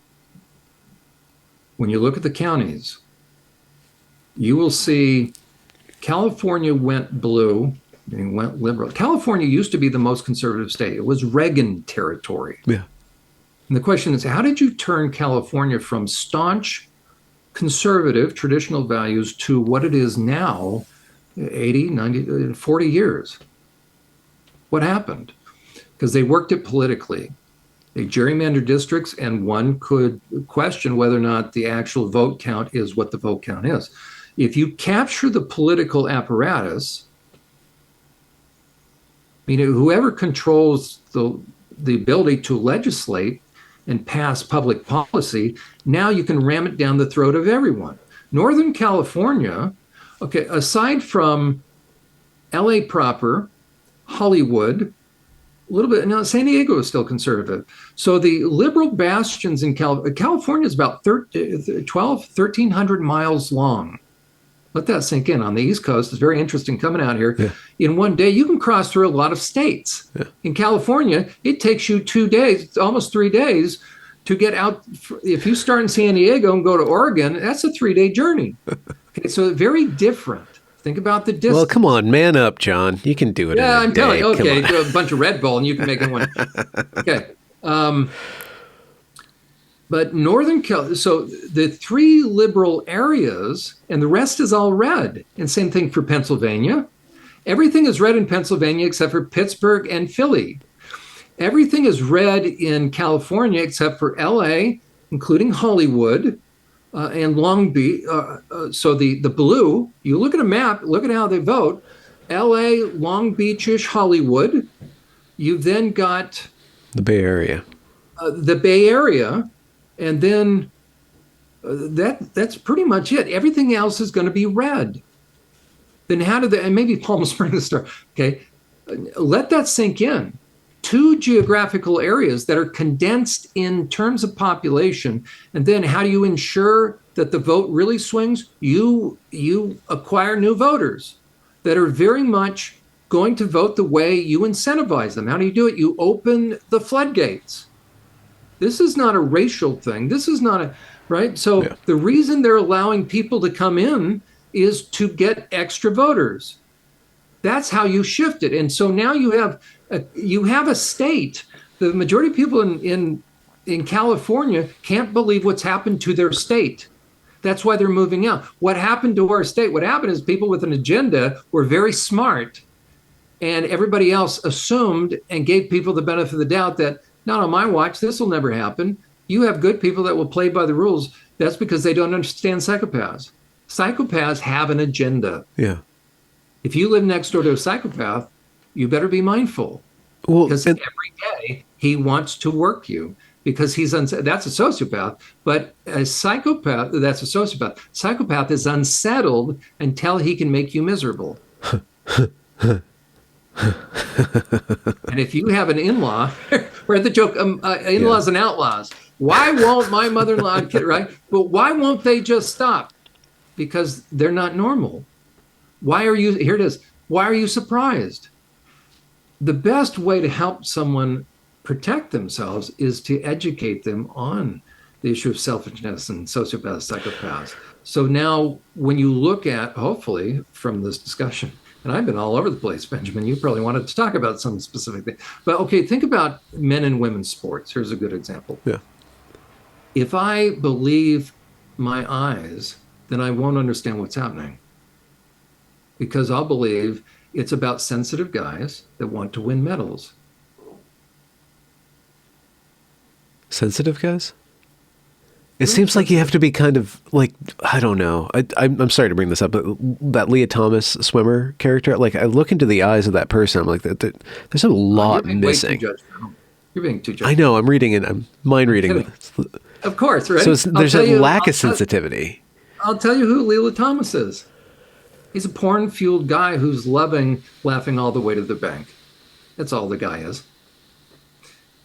Does anybody know what he accesses online in between meets? Dude. But we don't want to think that because he looks normal. How did Ted Bundy get so many victims? How did Jeffrey Dahmer get so many victims? Different than BTK killer or Green River, right? The guys that break into homes, that's different. But Jeffrey Dahmer, where did he get all his victims? Colleges? I know he went to Evergreen a couple times. Bars, gay bars. Oh, okay. He would meet them and bring them back and then have them for lunch, or have them for dinner, or whatever. Okay. Ted Bundy. They look normal. People need to understand. Ted Bundy was even working in the governor's office in Washington. And background in law. To look at Ted Bundy, he looks normal. The most sophisticated of psychopaths, meaning the most successful, in greater degree of victims, greater amount of victims, and have they have greater longevity without getting stopped. That means you're pretty successful. If you're able to, Bill Clinton, how many years has Bill Clinton been in office, yet what has he ever produced in life? He's got a library, right? Isn't there a Clinton library? Taxpayer expense. Okay. Same thing. This is not a political statement. He's got a foundation that launders. What about Barack Obama as well? Yeah. What has Barack Obama really produced in life? Like Benjamin, you Nobel Prize. Right? they haven't produced anything. He was a community agitator. I'm sorry, community organizer. He was an activist, and then went into politics. Now, again, it's not a political statement, but when somebody's never really produced anything in life, now that doesn't mean that psychopaths can't produce. Okay, but a psychopath will have longevity the more they can appear normal and trustworthy. That's why they go into positions that are respectable, positions of trust, right? And that's why they go into the ministry. They go into law enforcement. They go wherever, wherever people can, wherever they can earn people's trust. Yeah. So we kind of naturally think with the word psychopath, understandably, that a psychopath is like Freddy Krueger or the Alfred Hitchcock movies. Those are the bloody psychopaths. But what does somebody look like who has no conscience? They can look perfectly normal. That's what we don't understand typically, and that's what all psychopaths understand. Yeah. That normal people, again, they'll use our conscience against us. Yeah. When it comes, so therefore, if once I start to understand that a psychopath can look me in the eye, do impression management, meaning like an actor on the stage, they can look me right in the eye, look the camera right in the eye, and they're going to turn it on or turn it off. Sam Brinton came up with this if you watch the film when he's being interviewed as a college student about conversion therapy and the torture he went through. Well, he's lying through his teeth. Just lying. You watch him, there's no corroborating evidence, and now proof is in the pudding. He has a criminal mind. How do we know? He's stealing women's suitcases. Why? For their underwear. Bottom line. And when you start stealing women's underwear, you're very dangerous. Why would, this is a little political, but I think it's a very necessary question. Why would the Biden administration flaunt these obvious perverts or deviants? Why would they take pride in platforming and centering the Levines and the Brintons? Yeah. And is it to embarrass us? Is it to show some sort of cred? Is it to rub our faces in it? Like, it seems there. Okay. And that makes them what? Powerful? Psychopathic. They do it for a number of reasons. 100% of people in the Biden administration are psychopathic? No. A lot of them, 100%. Now, what does a psychopath look like? The smarter they are, you're not going to be able to spot them. They look more normal. But the question is this: are any of them sorry? Have you heard anybody apologize for hiring the guy? No. Okay. That means they have no conscience. And look at what they've done to the country. And Levine, what a sham. Okay, who's pushing all the amputation and sterilization of all these kids? You have no onto conscience. Foster kids. Yeah, that's right. Onto foster kids, the most vulnerable. There you go. The ones that have been the most used and abused and have no intuition. 40% in Canada are the ones that are being targeted, or 40% of those that are being medicalized are in the foster care system. That's heinous. That's diabolical. These are smart people that are doing this. So let's give them credit for who they are. God. And let's not downplay and therefore layer on any sort of these sympathies. No, these are calculating individuals that are very interested in using people and furthering an agenda. What is the agenda?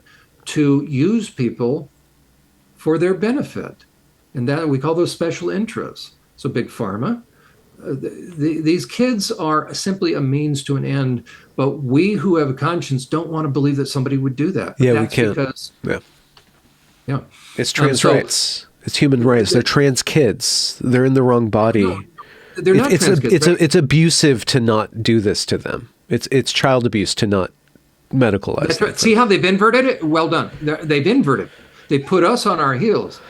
Benjamin, and so our answer to that is there's no such thing as a trans kid. You have kids. Yeah. Well, but no. See, their narrative has been so effective, we've been brainwashed. So I come along saying there's no such thing as a trans kid. There's a kid that is confused, a kid that is troubled, a kid that needs help. Probably been abused and probably dissociating from their body because of that. That's right. There are 9 red flag key clinical indicators of sexual abuse. My greatest concern, because people said there's that Uhler guy, he's phobic, he's anti that. No, I'm really pro the protection of women and children. That's what I'm all about. I raise the bar on protection. So if you're going to do something that allows the predation of women and children, you're going to hear me speak about it. I am pro protection. I'm not anti anything. I'm anti perp. We used to be in the field that required, that are called mandated reporters. Yeah. We used to be trained on suspected child abuse. Okay. There are 9 indicators that now mandated reporters have been taught through pressure, through manipulation, to reframe those depression, anxiety, eating disorders, self-injurious behaviors, bipolar. Yeah. We've got histrionic personality disorder. We have borderline personality disorder. All these things. Okay. Now, and the greatest thing is this: any trauma survivor for a kid, what you're inevitably going to hear them say is, just like a rape survivor who wants to, after a rape, a survivor wants to go home and take a shower. Why? They feel dirty. Why? Part of that is they feel responsible. They want to get all that off of them. Okay. For someone that has been especially ritualistically abused, that has shattered their personality, and that's what's so vile about all of this, because these perps know these are bright people. These surgeons, these therapists, advocates. They've been trained. They have to know this. Okay, that if you shatter somebody's personality, inevitably there's going to be parts. Internal family systems therapy will reference these as parts. You're shattering different. It used to be called different things. Okay, different parts. That's where dissociation comes in. So if the person's not there, then who's out? Okay, so you have a shifting of personality states. Inevitably, you're going to have personality states that are male. Why? If you have a personality state that is male, they take the protective role. That's exactly like that? Right. Okay. Because what's it saying? That to be female, that female part of me, and depending upon the degree of dissociation, you're going to either have unconscious or co-conscious, that what they reason within themselves as they're trying to keep at bay the impact of the trauma, they will initially blame themselves, and they'll say, you know what, the reason why this happened is because I'm female and I was too docile. So if there's a protective part of me, and if I'm no longer female, and even if that splitting off hasn't taken place, it's the most common thing you will see among especially the female victims, let's say girls, let's say minors, you will hear this: I don't want to be a girl, I wish I was a boy. Okay, why? We all understand that. Now, hopefully now that I've said that, it makes sense to people, because that child, that minor, is reasoning what? That the reason why I'm being perked on is I'm a girl. So can you imagine walking into a therapist's office who's mandated reporter, who should be trained in suspicion of child abuse, who should understand all of this? A kid comes in and says, I don't want to be a girl, I wish I was a boy. Now, what have we done in the world of mental health training, especially with the anti-conversion therapy, all that crap? What is the therapist now going to? We've got a young person comes in, a girl dressed androgynously, no issue with that, comes in and we can see self-injurious marks. You look at Dr. Vile Gallagher and some of the pictures she posts that I repost, there's self-injurious scarring all the time. That is always, always, always indicative of sexual abuse. Well, some of those scars, so the doctor doesn't do an exam, doctor doesn't see these scars, then I have real concerns, something right in front of the doctor's face, the doctor doesn't see it. The doctor's having to slice through the previous scars to take off the breasts. How sick is this? So this professional is having to reframe or explain away or deny what's self-evident. This is self-injurious behavior. This is inverting the trauma, because the greater pain wins out. So I now have a kid that self-injurious behavior, who's depressed, who's anxious, who's supposedly bipolar, has shifting of mood and having panic attacks. And they say this to me: I hate being a girl, I wish I was a boy. I, as a therapist, have one of two choices now in this day and age. I either say, oh, well, it sounds like you may be trans, and so I'll write you a script to start sex change. I'm sorry, to to start transition. We'll get you on hormones. And then I just think you have an internal conflict, and maybe you need to just embrace the fact that you're probably not, you were born in the wrong body. So let's just help you transition. You're already dressing androgynously. You know what? I think you probably are a boy.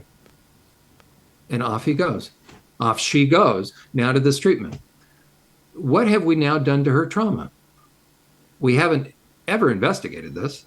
She's leaving. We put a Band-Aid. We put a Band-Aid that's going to be very dangerous, because now we're going to pump her body full of hormones. We're going to sterilize her, and eventually she keeps going down that process. She's going to be amputated. Now we've added insult to injury to insult. And the one thing I didn't do is, wow, how long have you been feeling this way? When did this start? And then, has anybody ever experienced anybody crossing your boundaries? Anybody ever hurt you? I can't ask that. Why? Because that child may start to disclose. Somebody may end up getting in real trouble, meeting the perpetrator, or at the very least, she's not going to keep participating or allow somebody to keep crossing her boundaries. Now I've messed up somebody's game. Yeah. And now those perps are going to say, oh, Uhler changed the course of that child's trajectory. He converted her. Yeah. Yeah. Conversion therapy. For her gender identity. Yeah. Why would all of these professional organizations do this? Why would they allow this? Why would they be on board with this? Is it a moral contagion? Are they so full of their own goodness? Are they scared? Like, why would they perpetuate? I think it's all the above, but you've had two, I don't know, have you had Jennifer Billick on your program? Not yet, no. Oh, you have to, right? Jennifer and I, we've interacted kind of behind the scenes a little bit, just online. Brilliant, right? She helped me realize connecting the dots with the money. Yeah. So let me give a plug for her blog, the 11th Hour blog. Nobody does it better than Jennifer Billick. She and I couldn't be further on the political spectrum. But when it comes to this, I don't talk politics. Yeah. Really, if you notice. Well, when it comes to the protection aside. of women and children, right? When it comes to the, I don't want to focus on that. Why? Because I don't want to distract from the issue. Yeah. The issue is this. I don't care where we are in the political spectrum, but when it comes to the hordes that are invading the city that want access to women and children, I don't care how you vote. I don't care your background. If you're going to lock arms and lock and I'm not referencing actual violence. Nobody read into this. But it's just like when the LA riots happened. I'm old enough to remember that. It was really powerful. All these spot fires, all these arsonists the firemen couldn't keep up with all these fires that were going on all over this very large city. And the police were too scattered. And so you had communities come together. You had store owners come together. And I'll never forget, in one area, you had Chinese and African-American business owners and white business owners on strip malls. I remember they were in front of they were protecting their property, and they were on the roofs with loaded weapons, side by side, different cultures, different languages, different race, ethnic. But you know what? They were together. They didn't talk anything other than, I got your back. Why? Because nobody's going to harm. If somebody, the African-American business owner saw somebody going to the Chinese business owner, shoot him. Why? Because I've got his back. When it comes to the protection of life, liberty, and but protection of women and children, we should all be all reasonable adults on any side of the aisle should be able to come together. This is not a political issue. Jennifer Billick is a radical environmentalist. I love her work with this because, as a matter of fact, she raises issues I've never thought of about the transhumanism. I still try to wrap my mind around it. But she and I together, we don't know one another. Here's another person I had a good conversation with, but you've had, and so I would reference her work as well because she exposes exactly what you just referenced. Is Denise Genevieve Glick? Oh, Glick, yeah. Okay, brilliant researcher. She and I spent some time on the phone one time, a little over an hour, and very different worldviews. Very different political perspective, but she's done the best research on uncovering the answer to your question, I believe. When she started to look at it, and I knew it intuitively, but she was able to, she started telling me where she was able to access. She's brilliant, right? These different Reddit things or threads, or she gets behind firewalls. She's just brilliant. I said, how do you do that? She brought up, she kind of showed me some things, and I don't track with all that. So she was able to get access to the darkest of the dark, deviant men that ultimately want to, and this is where the predators come in, ultimately want to, because you watch a deviant man as he goes furthest into the predation, they will end up castrating and killing kids, snuff porn. She uncovered the eunuch archives. The eunuch archives, one of the deviant guys, has actually a couple of them. She has since been locked out. They found her IP address, so, but she took enough screenshots. Okay, they are conferring with WPath to now have this eunuch gender identity. Yeah. Okay, what is that all about? Yeah. And remember when Matt Walsh did his was a woman, and he talks to Dr. Bowers, and she makes light of him when he said, well, if somebody wanted to amputate their limbs, and she says, well, that's stupid, that'd be cuckoo, that'd be crazy. They have that now. I've listened to people that were in the audience of the most recent gathering of WPath. Okay, you have special interests that have influenced the DSM, that have influenced the APA, that have influenced academics. Yeah. That's where you start to see the money from the Pritzkers. But why do the good people go along with it? Why do the good professional liberals go along with it? That's what we could ask back. How did Germany turn into Nazi Germany? That's where you get that same philosophical, challenging question, which is, if I'm a decent person and I start to see things that enter into, I can see how it's going to play out, but if it doesn't directly impact me, or if there's consequences for starting to say something, will I? The moral dilemmas. At the very least, you have moral cowards, and I'll now speak to I've called them the dirty dozen plus one. Those on the working group of the DSM-5, because not until when you look at the numbers, Tuck and Blanchard and Zucker, they can come, you've had them on your program. Okay, and I'm aware very much, these are the heavy hitters in my field. Yeah. But I call them moral cowards, and I'll do it on your program now. Let's say at the very least, I'm aware they stood up against C-sex. Okay, I added my part to that. Okay. If you found out through your work, inadvertently, you opened a Pandora's box and you created Frankenstein's monster, wouldn't you at some point in time say, you know what? If we hadn't published the DSM-5 or our work, none of this was here prior to the DSM-5. Why? Because the DSM-5 allowed billing. You look at the rates of referrals, and if anybody wants to check this out, I have a blog, survivorsupport.us. The most frequented post or thing that I wrote, a piece that I wrote, is why are the professionals missing the red flags? And I simply present rates of referrals from different countries. That's fact-based. Rates of referrals to gender clinics. Okay. And I overlay when the DSM was published, DSM-5. And it's like a tidal wave. The base of the tidal wave starts to shoot straight up at 2013. One country, one clinic, okay, it could be a fluke. But when you start to see the US and Britain and the Netherlands and France, Europe and Australia, everything, 2013. Prior to that, it was flatline pretty much. And I layered different influences, RuPaul, Jazz Jennings, the introduction of the different social media, and you'll see blips. But it wasn't until RuPaul, you saw a little blip as far as referrals. But it wasn't until 2013. Well, okay, what in the world happened around 2013 that universally around the world, we have this spike? It looks like a tidal wave. You know, the base of a tidal wave, the shallow, and then it goes straight up. That's no trend. Okay, that's influence. What happened in 2013? that made such a significant difference. Suddenly, people could bill for services. What allowed that? The DSM-5. So the DSM-5, without 13 people, without Zucker signing off on this thing, without Blanchard contributing, you would not have the trans movement.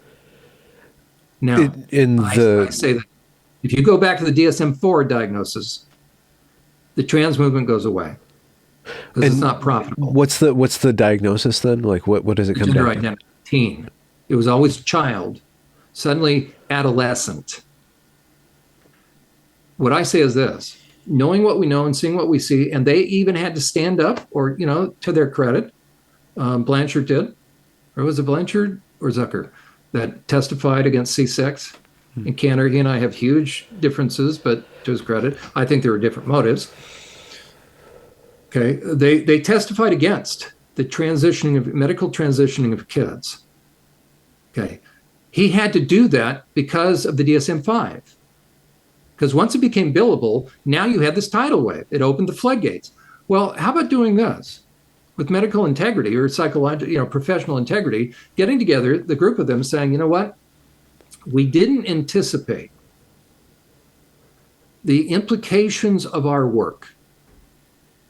We now regret it because we're seeing the harm. So what we're going to do is we're going to just put everything back to the DSM-4, which prior to the year 2013, we did really good therapy.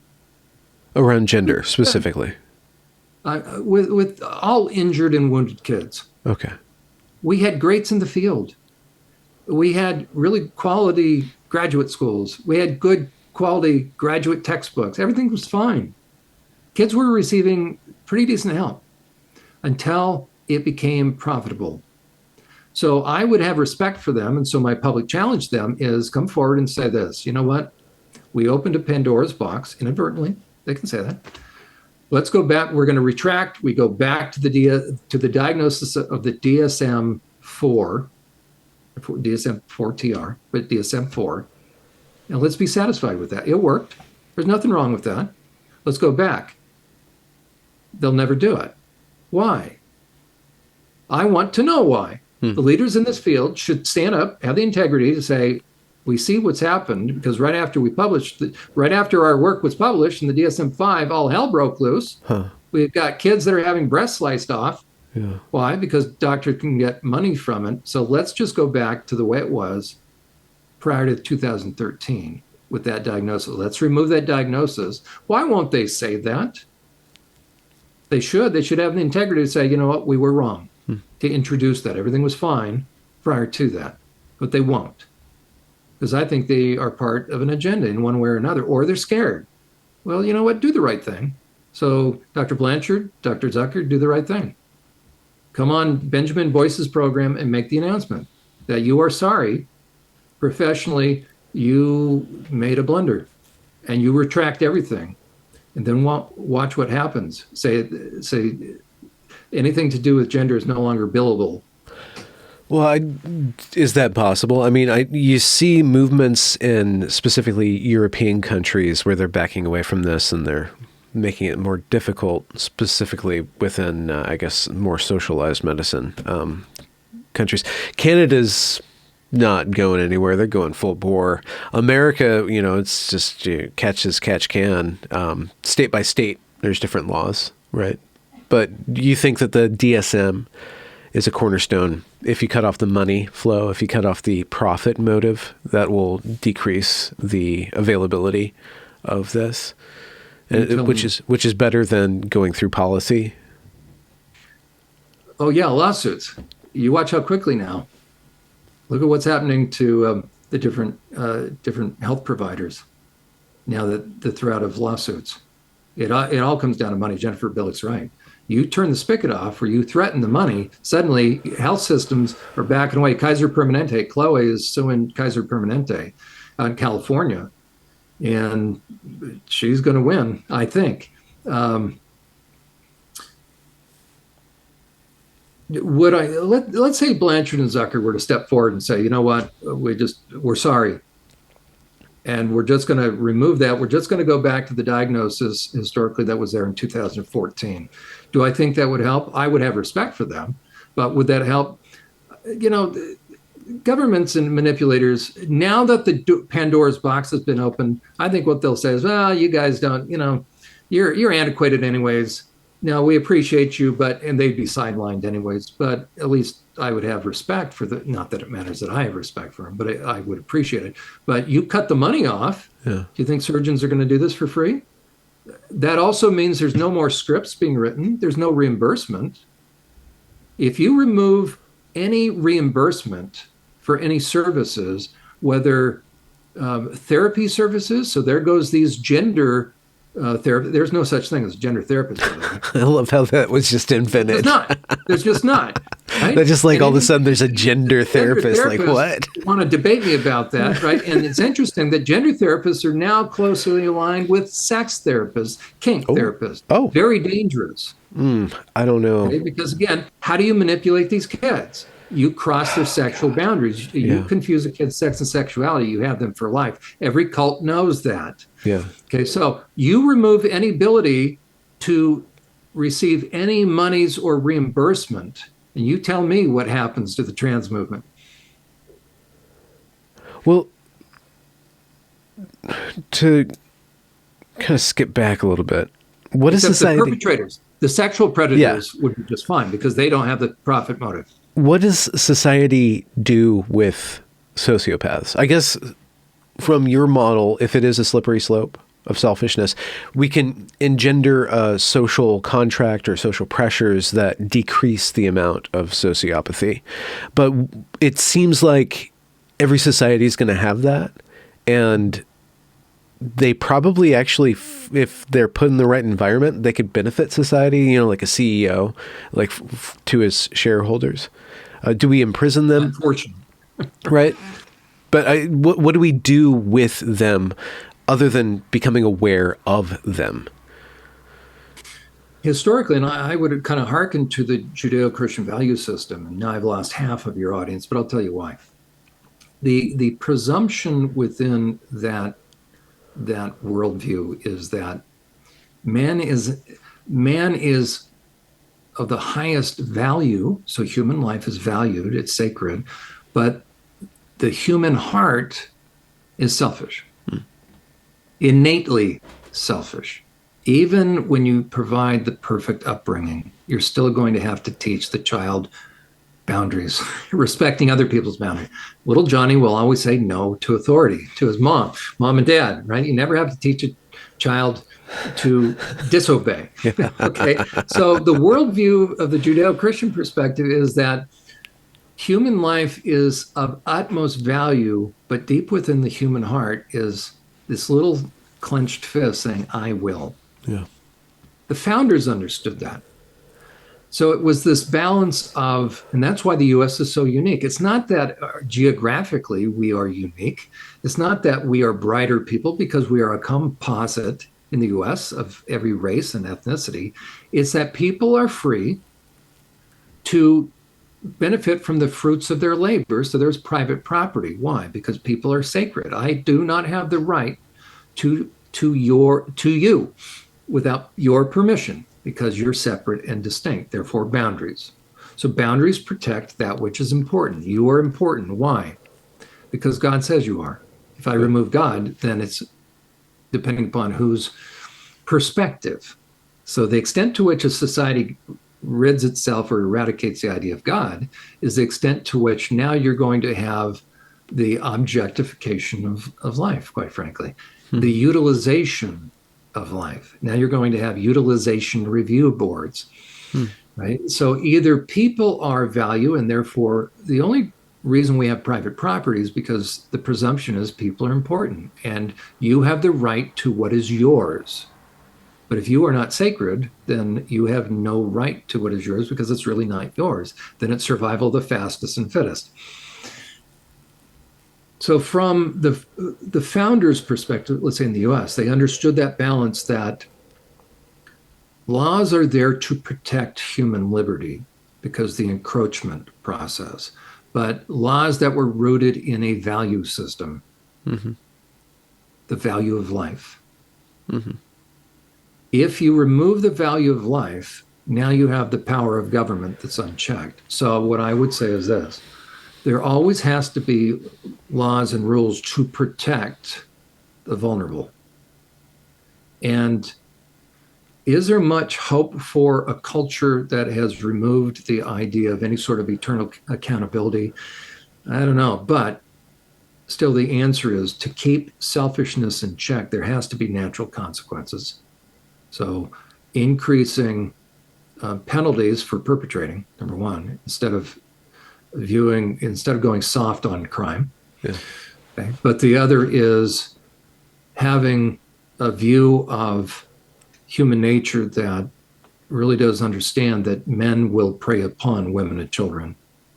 And we need to protect them at the vulnerable at their most basic, foundational part of themselves, which is their sex and sexuality. So we need to understand the importance, the sacredness, as it were, of sex and sexuality, and maintain those boundaries. Once that gets blurred and that becomes common, that becomes, once it becomes able to be viewed as no big deal, it's a predator's dream then, because the predator knows it is a big deal. Because if you have a society, for instance, where people can hop in and out of bed at ease, you have a very callous society. You have a society that's a mile wide and inch deep, and they're certainly not going to care about the potential product or outcome, meaning kids. Well, yeah, I mean, that's already been taken care of. I mean, I don't know if I'm constitutionally anti-abortion, but case by case, and it's a really nuanced thing, but on a social level, when we disregard the sacredness of life at that level, everything else eventually follows. Eventually, if you don't respect the sacredness of the baby, eventually you don't respect the sacredness of the woman and the female. And then you don't respect the sacredness and the role of the male, of protecting. That's right. And then you have a bell-shaped curve. And when you look at totalitarian societies, they have to remove the idea of God. Why? Because they are transgressing the value of they're decreasing the value of the person. They're transgressing human rights. They are usurping private property. So in order for me to take what you have and call it okay, I have to make it it now has to shift to amoral. I have to get the morals out of it. Yeah. Well, how do you do that? I eradicate the idea of superimposed values. So I get the idea of God out of there. Once that happens, now the value of the human being eventually comes down to what you can do for me. So instead of a sanctity of life, it is a utilitarian view of life. How much can they contribute? And what you will see in those cultures, inevitably, a devaluing on both ends of the continuum of the bell-shaped curve of productivity. The preborn, the unborn, the infirmed, the deformed. And then you have maids come along in Canada. And that's it. And the elderly. Yeah. So you always inevitably see where Francis Schaeffer, back in the 70s and 80s, did a wonderful work. He saw this coming. He was pro-life, but the reason why, he saw what happens in a culture that if you, and again, not to lose all your listeners, rape and incest, these are very difficult issues, but generally speaking, as a matter of fact, the Alan Guttmacher Institute research arm of Planned Parenthood itself, and Margaret Sanger was an avowed eugenist, okay? The Alan Guttmacher's findings show that the vast majority, into the 90% of abortions, are for personal preference, as it were, for convenience. Yeah. Okay, so regardless of our perspective, we have to say this, that there's been a shift in this culture to view even the term.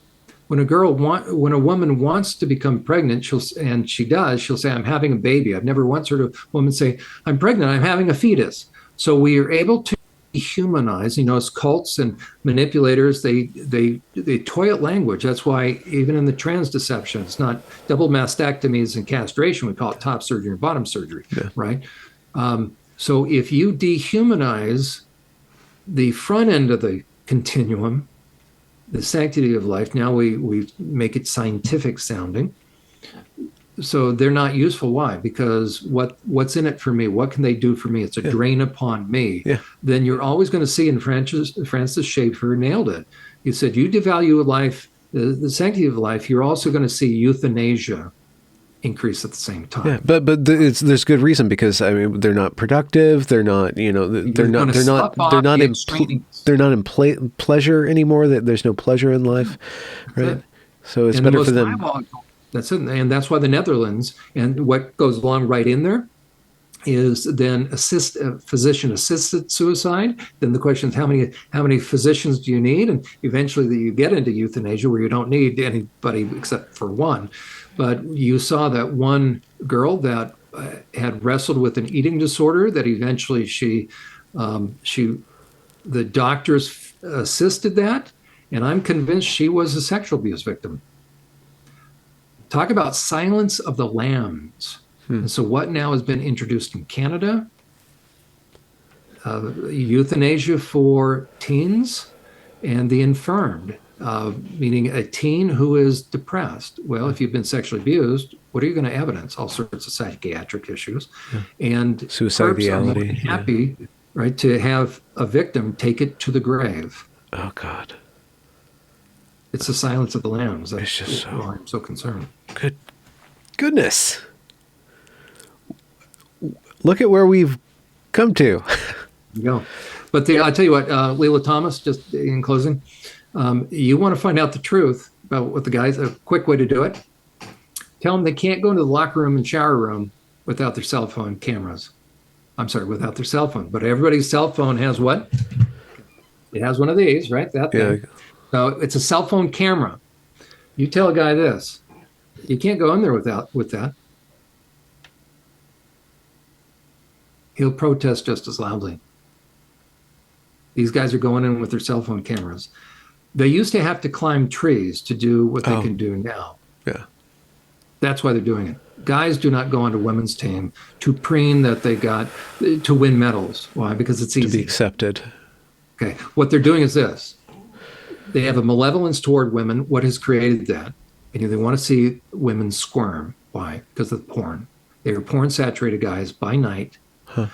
It's all about humiliating women. Why? Because you watch a guy that gets into more and more deviant porn. What is it? It's the humiliation. It's the debasing of women. These guys are porn-saturated, and they found the perfect way to silence a woman, to relegate her to having to like it. Sit there, shut up, sit down, turf. Now they have complete access into what? Just like in the Wee Spa incident.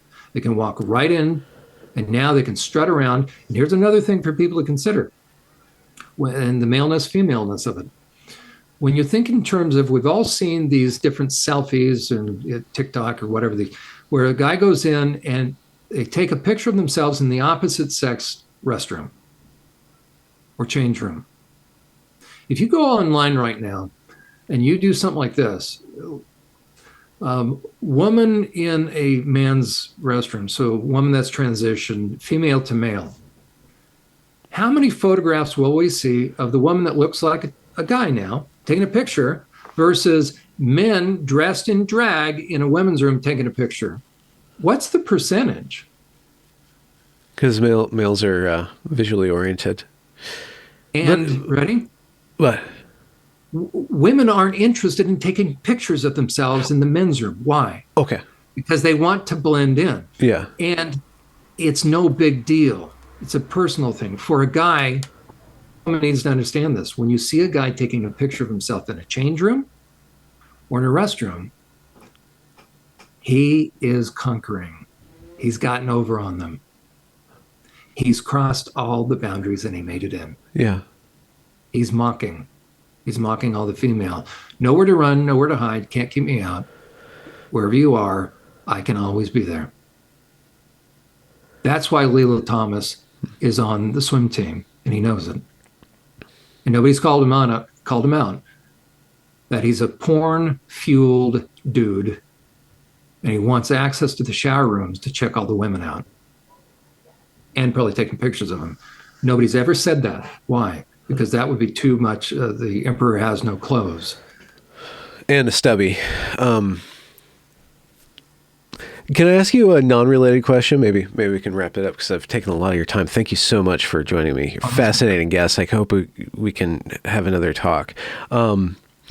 If men are visually oriented, right, by nature, are you there? Did I freeze? There we are. There we are. Okay. Okay. Gotcha. The question is, men are visually oriented by nature. Women have a preponderance of selfie taking. Like, why do women take so many selfies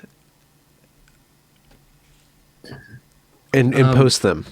Yeah, off the top of my head, because they're social creatures. I also think there's a need, and this is normal.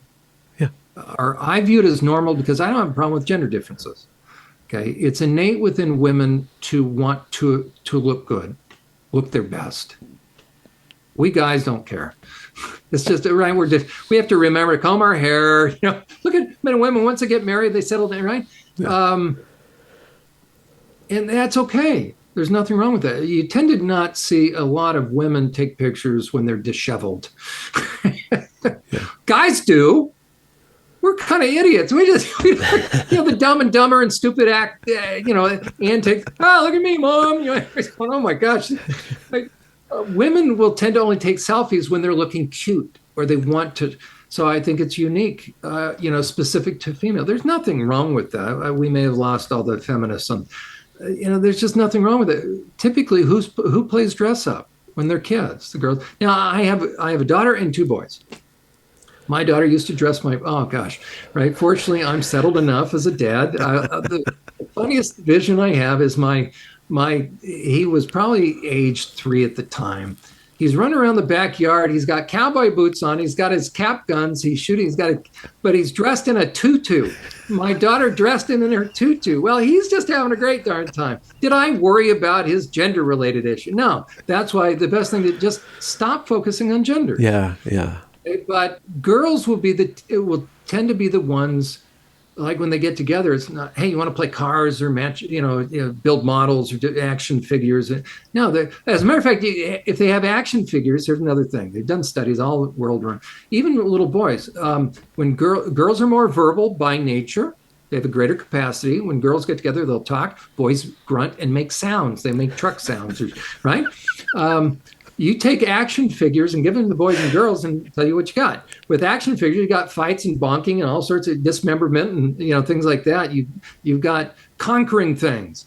Girls, you'll take the same action figures and we got tea party, we got community, we've got building a house together. By nature, women are more relational, and I'm really thankful for that. You look at a typical guy's room or a typical guy's door. It doesn't mean if a guy's into dress and things like that, there's anything wrong with them. But bell-shaped curve, all things being equal, you look at guys can build a house, women make a home.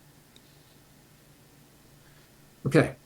By nature, we understand this. NFL, I used to watch a lot of football, not so much anymore. But all that to say, I don't have a lot of time. But and it still holds true.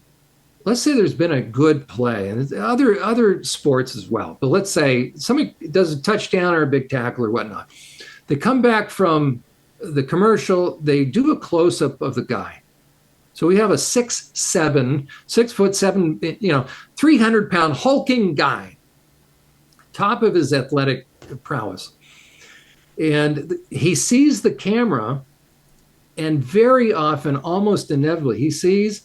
And if he's he's not an egomaniac, he sees, he'll wave, and inevitably, what's he going to say as he's waving? He'll say, hi. Mom, yeah. Hi, Mom. It's not, hi, Dad. Why? There's something, all things being equal, although I speak a lot about narcissistic mothers, but all things being equal, there's something about a mother's love. And that's a good thing. Yeah, talk about going back to the man's need for significance in his mother's eyes and in his wife's eyes and in his children's eyes. Right? Well, a guy the quickest way to bum a guy out is make him feel that he's not enough. The quickest way to bum a woman out is to make her feel that she doesn't have what it takes to satisfy. That's not it. That she's not enough in his eyes. It's relational. You affect the nature of the relationship. And a woman typically, if she's halfway healthy and normal, she'll be unsettled. We guys, part of the counseling process is for me to get across to clueless guys like, hello, scale of 1 to 10. As a matter of fact, ask this. In marriage counseling, one simple technique you can ask to help open a guy's eyes, because typically it's going to be the appointment has been set by the woman. She's called. She's dissatisfied with the relationship. He comes into therapy like this, or he sits down, and you ask, I want each of you to take a piece of paper and rate your marriage. Scale 1 to 10, 10 being great, 1 being not that hot. Give your current relationship, give your marriage a number, and then they write it down. And then I sort of looked at the guy. Now, write down the number that your spouse probably gave. And when I have them read it, who do you think's rated how? I'm trying to, do the men typically overestimate or underestimate the... They overestimate. I'll say, well, I think we're at about, because they know they're at a counselor's office. Yeah. I think we're at a 7. Maybe a 6. They won't go, I think we're at a 1. It's bad at that point. I just never had it. It's like, well, there's room for improvement. So I put it at a 7. She probably put it at a 6. So he's rating himself higher. I always have him go first. And I'll say, ma'am, or, wife, she puts it at about a 1 or 2. No higher than a 3, typically. Right? When it's at a 4, okay. Certainly not a 5. It's going to be the bottom digits. So what did you put your marriage at? And he's just said, she's going to say a 7. She says a 1 or 2. I mean, she's close to divorce. What do you think she typically will guess what he put? What number do you think he gave? A 7. So she's correct. He's clueless. Why? Because we're dense. The male species is typically dense when it comes to relationships. So we have to be clued into. The women buy all the books, the men don't read them. But who really needs to read them? Typically us guys, because we have to learn, the art of communication. I can't just notice my wife. I don't communicate all day. And then I see her, she's ready for bed. Oh, now I'm ready to communicate. No, so guys have to be taught about how to be good husbands and good partners. And that, sex begins in the kitchen doesn't mean starting to have sex in the kitchen. It just means, you mean the quality of the relationship? Oh, I never thought about that. Yeah. So we guys need to understand and value, but intuitively think about a first date, and both they play out, meaning naturally they understand. Women are dressed up, have makeup on. Why? Because they know the guy's visually oriented. Yeah. Guys are attentive. He may not be dressed to the nines, but I'll tell you what, he's being very thoughtful. He's opening her door. He's pulling her chair out. He's asking her, what would you like to what would you like to have? He's very kind. He's very nice. He's very thoughtful. Oftentimes, 10 years later in the therapy office, she'll say, where did the guy go that I used to date? Where did he go? And that's one thing I can suggest to couples, by the way. If you want to help your marriage, just pretend you're that person again. Begin to treat that your partner, your spouse, the way you used to on your first date. It's a little suggestion, by the way. Yeah. For us guys. Well, I think we should end here before we go back into the psycho land. So we'll end on a positive note, encouraging note. Jon Uhler, you're a brilliant man. It's Euler, but that's fine. Yeah, long U. Euler. Like a German. Okay, sorry. I will link all your links in the place where the links go, which is in the description, but you want to plug them directly into the audience's ears at this point? Oh, sure, that's fine. I have a website that was originally and primarily still is geared for survivors. but a lot of people, I deal with a lot of family dynamics under the Insights tab. But the primary site is called survivorsupport.net. It's all scrunched together, no space or underscore. So it's survivorsupport.net. My training site dealing with the darker issues, and that's my primary concern, by the way. It's not the trans stuff. My primary concern are the predators in church. Huh. So it's Church Protect, scrunched together, churchprotect.org. So there's a lot of my own unpublished research material on there as well. So if you want to learn from my perspective what the myths are about predators and what the truths are, I have that on there. So the two sites are survivorsupport.net, churchprotect.org, and I have a blog, survivorsupport.us. Ooh. And then if you want to listen to counseling stuff dealing with pigs and how to have boundaries, I have a program on tecn.tv. That's a live experience. So tecn.tv from Friday nights, 8 to 9 p.m. Eastern Standard Time here in the U.S. Yeah, and that's fun. As a matter of fact, there are on survivorsupport.net under the podcast tab, you can see previous portions of that podcast. That's fun because I can deal with just straight counseling topics. Yeah. Did you say pigs? Oh, yeah, pigs. Jesus said, don't cast your pearls before swine. So our goal is, in Galatians, Paul talks about every man carrying his own load. So the idea, and I do a talk, but in each of my podcasts, one way or the other, we talk about knapsacks and boulders, discerning the difference between what is my stuff and what isn't, and what the world can hand us. But pigs are those that will be driven to take their knapsack and give it to us. So for the audience, here's a little counseling trivia. The goal of life is this: one knapsack, no more and no less. If you have more, that means somebody has offloaded their knapsack onto you. That means you have an emotional freeloader or a user or a manipulator. Or a 2-year-old. Right? Now you have an unbalanced relationship where this person has dumped, you become the dumper. He's the dumpy, you're the dumper. Now it's unbalanced. So you have 2 knapsacks, he doesn't have any, and that's the beginning of it, because this person is violating their conscience, this person denying their intuition. Oh, yeah. It will start to get worse. So over time, and if this person doesn't dial it back with his own conscience, he will start to allow things to get worse and worse. And the worse it gets, if he's smart, he'll look more and more normal. And now we have gaslighting. And now we have a purposeful, intentional method of the one-up person, the selfish person, the pig, keeping this person in the one down or oppressed position. So the goal of counseling, when people, as a matter of fact, I work with both populations. These are 2 different populations. Yeah. In my counseling, when I deal with regular kind of clients that call and want to talk to me, I know they have too many knapsacks. With the guys that I work with in sex offender treatment, they're up here and they don't have any knapsacks. So I work with people's intuition in regular counseling. I work with their conscience when they are justice involved. Okay. And is there paths forward for people who have lost their consciousness? You go far enough and I'll tell you why. Yeah. So there's a point of no return. So hence the psychopath. Because the one thing, and it's really a judgment, the one thing you lose is the desire to ever go back, to ever be anything other than what you are, and you want to double down on it. So to a genuine psychopath, being good or repenting or whatever term we want to use, going back, to them it's stupid. It's like, why would I want to do that?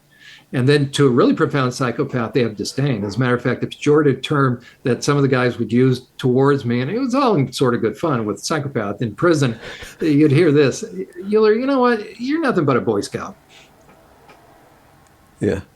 To them, that is a disdainful thing. I said, I know. Can you imagine being trustworthy, loyal, helpful, friendly, courteous, kind, obedient, cheerful, thrifty, brave, clean, and reverent? Can you imagine having a cellie like that, since you guys come in and complain about your cellies all the time?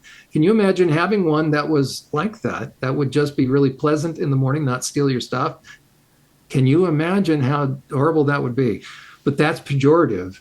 And so that's why, and I use this analogy, a psychopath is driven to pee in the drift of pure snow, to have a mark, to defile. It's graphic, it's crass, but there's something within them that they can't leave well enough alone. And even more than that, they feel satisfied when they've gotten over on and caused pain. Oh, God. And that's why we have to have boundaries. So Yeah. we can't allow men in women and children's private spaces. Yeah. And maybe disband the Fed too. It seems like our government is a psychopath, but Right? They're financial psychopaths. What they're doing to the middle class and all those knapsacks, That's inflation, right. all that stuff. And that's oppressive, right? The oppressor and the oppressed, literally. Yeah. Well, let's end the recording there, Jon. Thank you so much for your morning. It's been a blast hanging out. Well, thank you, Benjamin. It's been great. I launched into it. My apologies. Sometimes I just... No, I like that. I knew you were going to do that. So listen, let me end the recording really quick.